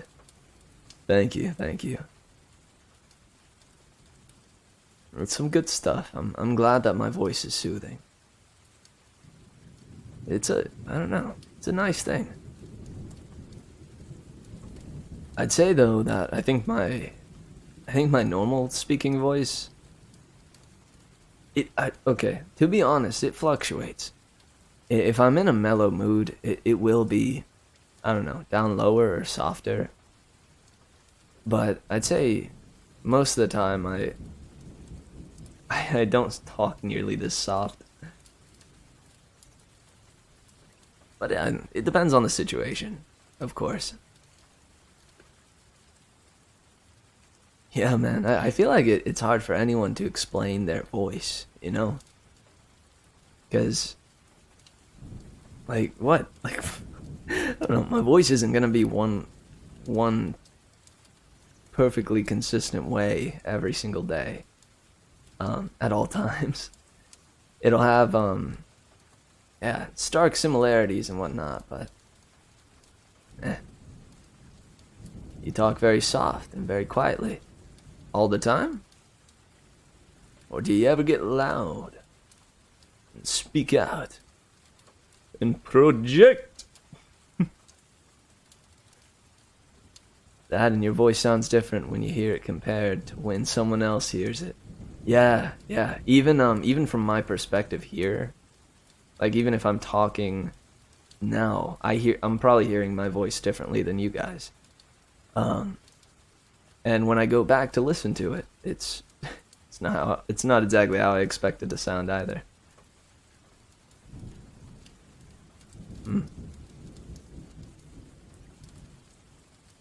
Well, all right, guys. Now that we're moseying towards the true end of the stream, I want to make sure I give a huge shout out to Mob and Dirty, for rating me, and dude, being patient as like a mother of four, for me to like waiting to start for me to start my stream and then and intentionally like holding off like in order to raid me. That, I don't know, it feels more than a raid, you know? Like it wasn't just a spur of the moment kind of thing. It was an intentional act of kindness, and it's just super cool. I don't know. He's got a good heart. Precisely. Not a raid, but a gift. Or a raid and a gift. And thanks to Code too. They were also kind of a part of the same raid, but they came from streaming as well over here. Some neat stuff. Yeah, so and thanks to anybody who stayed through to the very end. I'm grateful that the best chapters I think came on right away, so that, you know, I think people caught the best of the stream before they moseyed on out, and we kept like a solid 9 to 10 viewers the whole stream. I know it's obligatory, but it's still cool. You can't blame me for thinking it's cool. I certainly don't blame me. Yeah. And thanks for like a chill end to the stream, guys. For those of you that stayed, like, I don't know, this was nice. It was chill. It involved smoothies. And it involved smoothies and reading. What? How much more could how much better could you get? Ah, word. Hey man, I don't blame you for being in and out. I appreciate your presence, nonetheless. We are moseying towards the end of the stream. Now that we're at the end here, though, yeah. Shoutouts to Mob and Dirty and Code, as I said, for such an intentional raid, and even waiting, yeah, like till I hopped on stream. I don't know, yeah, I already said it, but heck, they waited. They waited till I started streaming. I don't know. I'm sure people have done that for others in the past, but yeah, it was an intentional gesture. It wasn't even like a spur of the moment thing, and that means a lot to me. Heck yeah. Yeah, this stream wasn't quite as high energy, I think, as that initial one. But I definitely still had a dandy time. I'll take this opportunity at the end to remind you of tomorrow's tabletop role-playing session. I think it'll be a blast. It's our first episode of the Lancers campaign. So it may take us a bit, so come and hang out with us as we struggle to to get into our characters and kind of get a feel for the world that Cade has put together. Just so you know, Kramples will be playing a monkey. If that doesn't get you to come, a space monkey at that. If that doesn't get you to come, I don't know what will.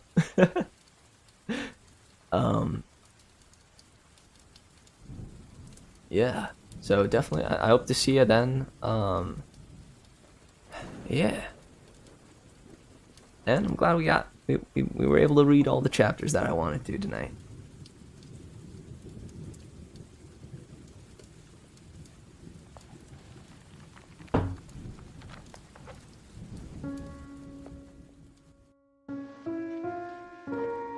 As always, I pray everybody takes the merriment we were able to muster and nurture tonight, and bring it to them to sleep and let it flourish in the morning. Thanks everybody for coming, and I pray your dreams are sweet as you. Okay, guys. Hopefully I'll see you tomorrow. Much love. And I'll see you next time. Mwah.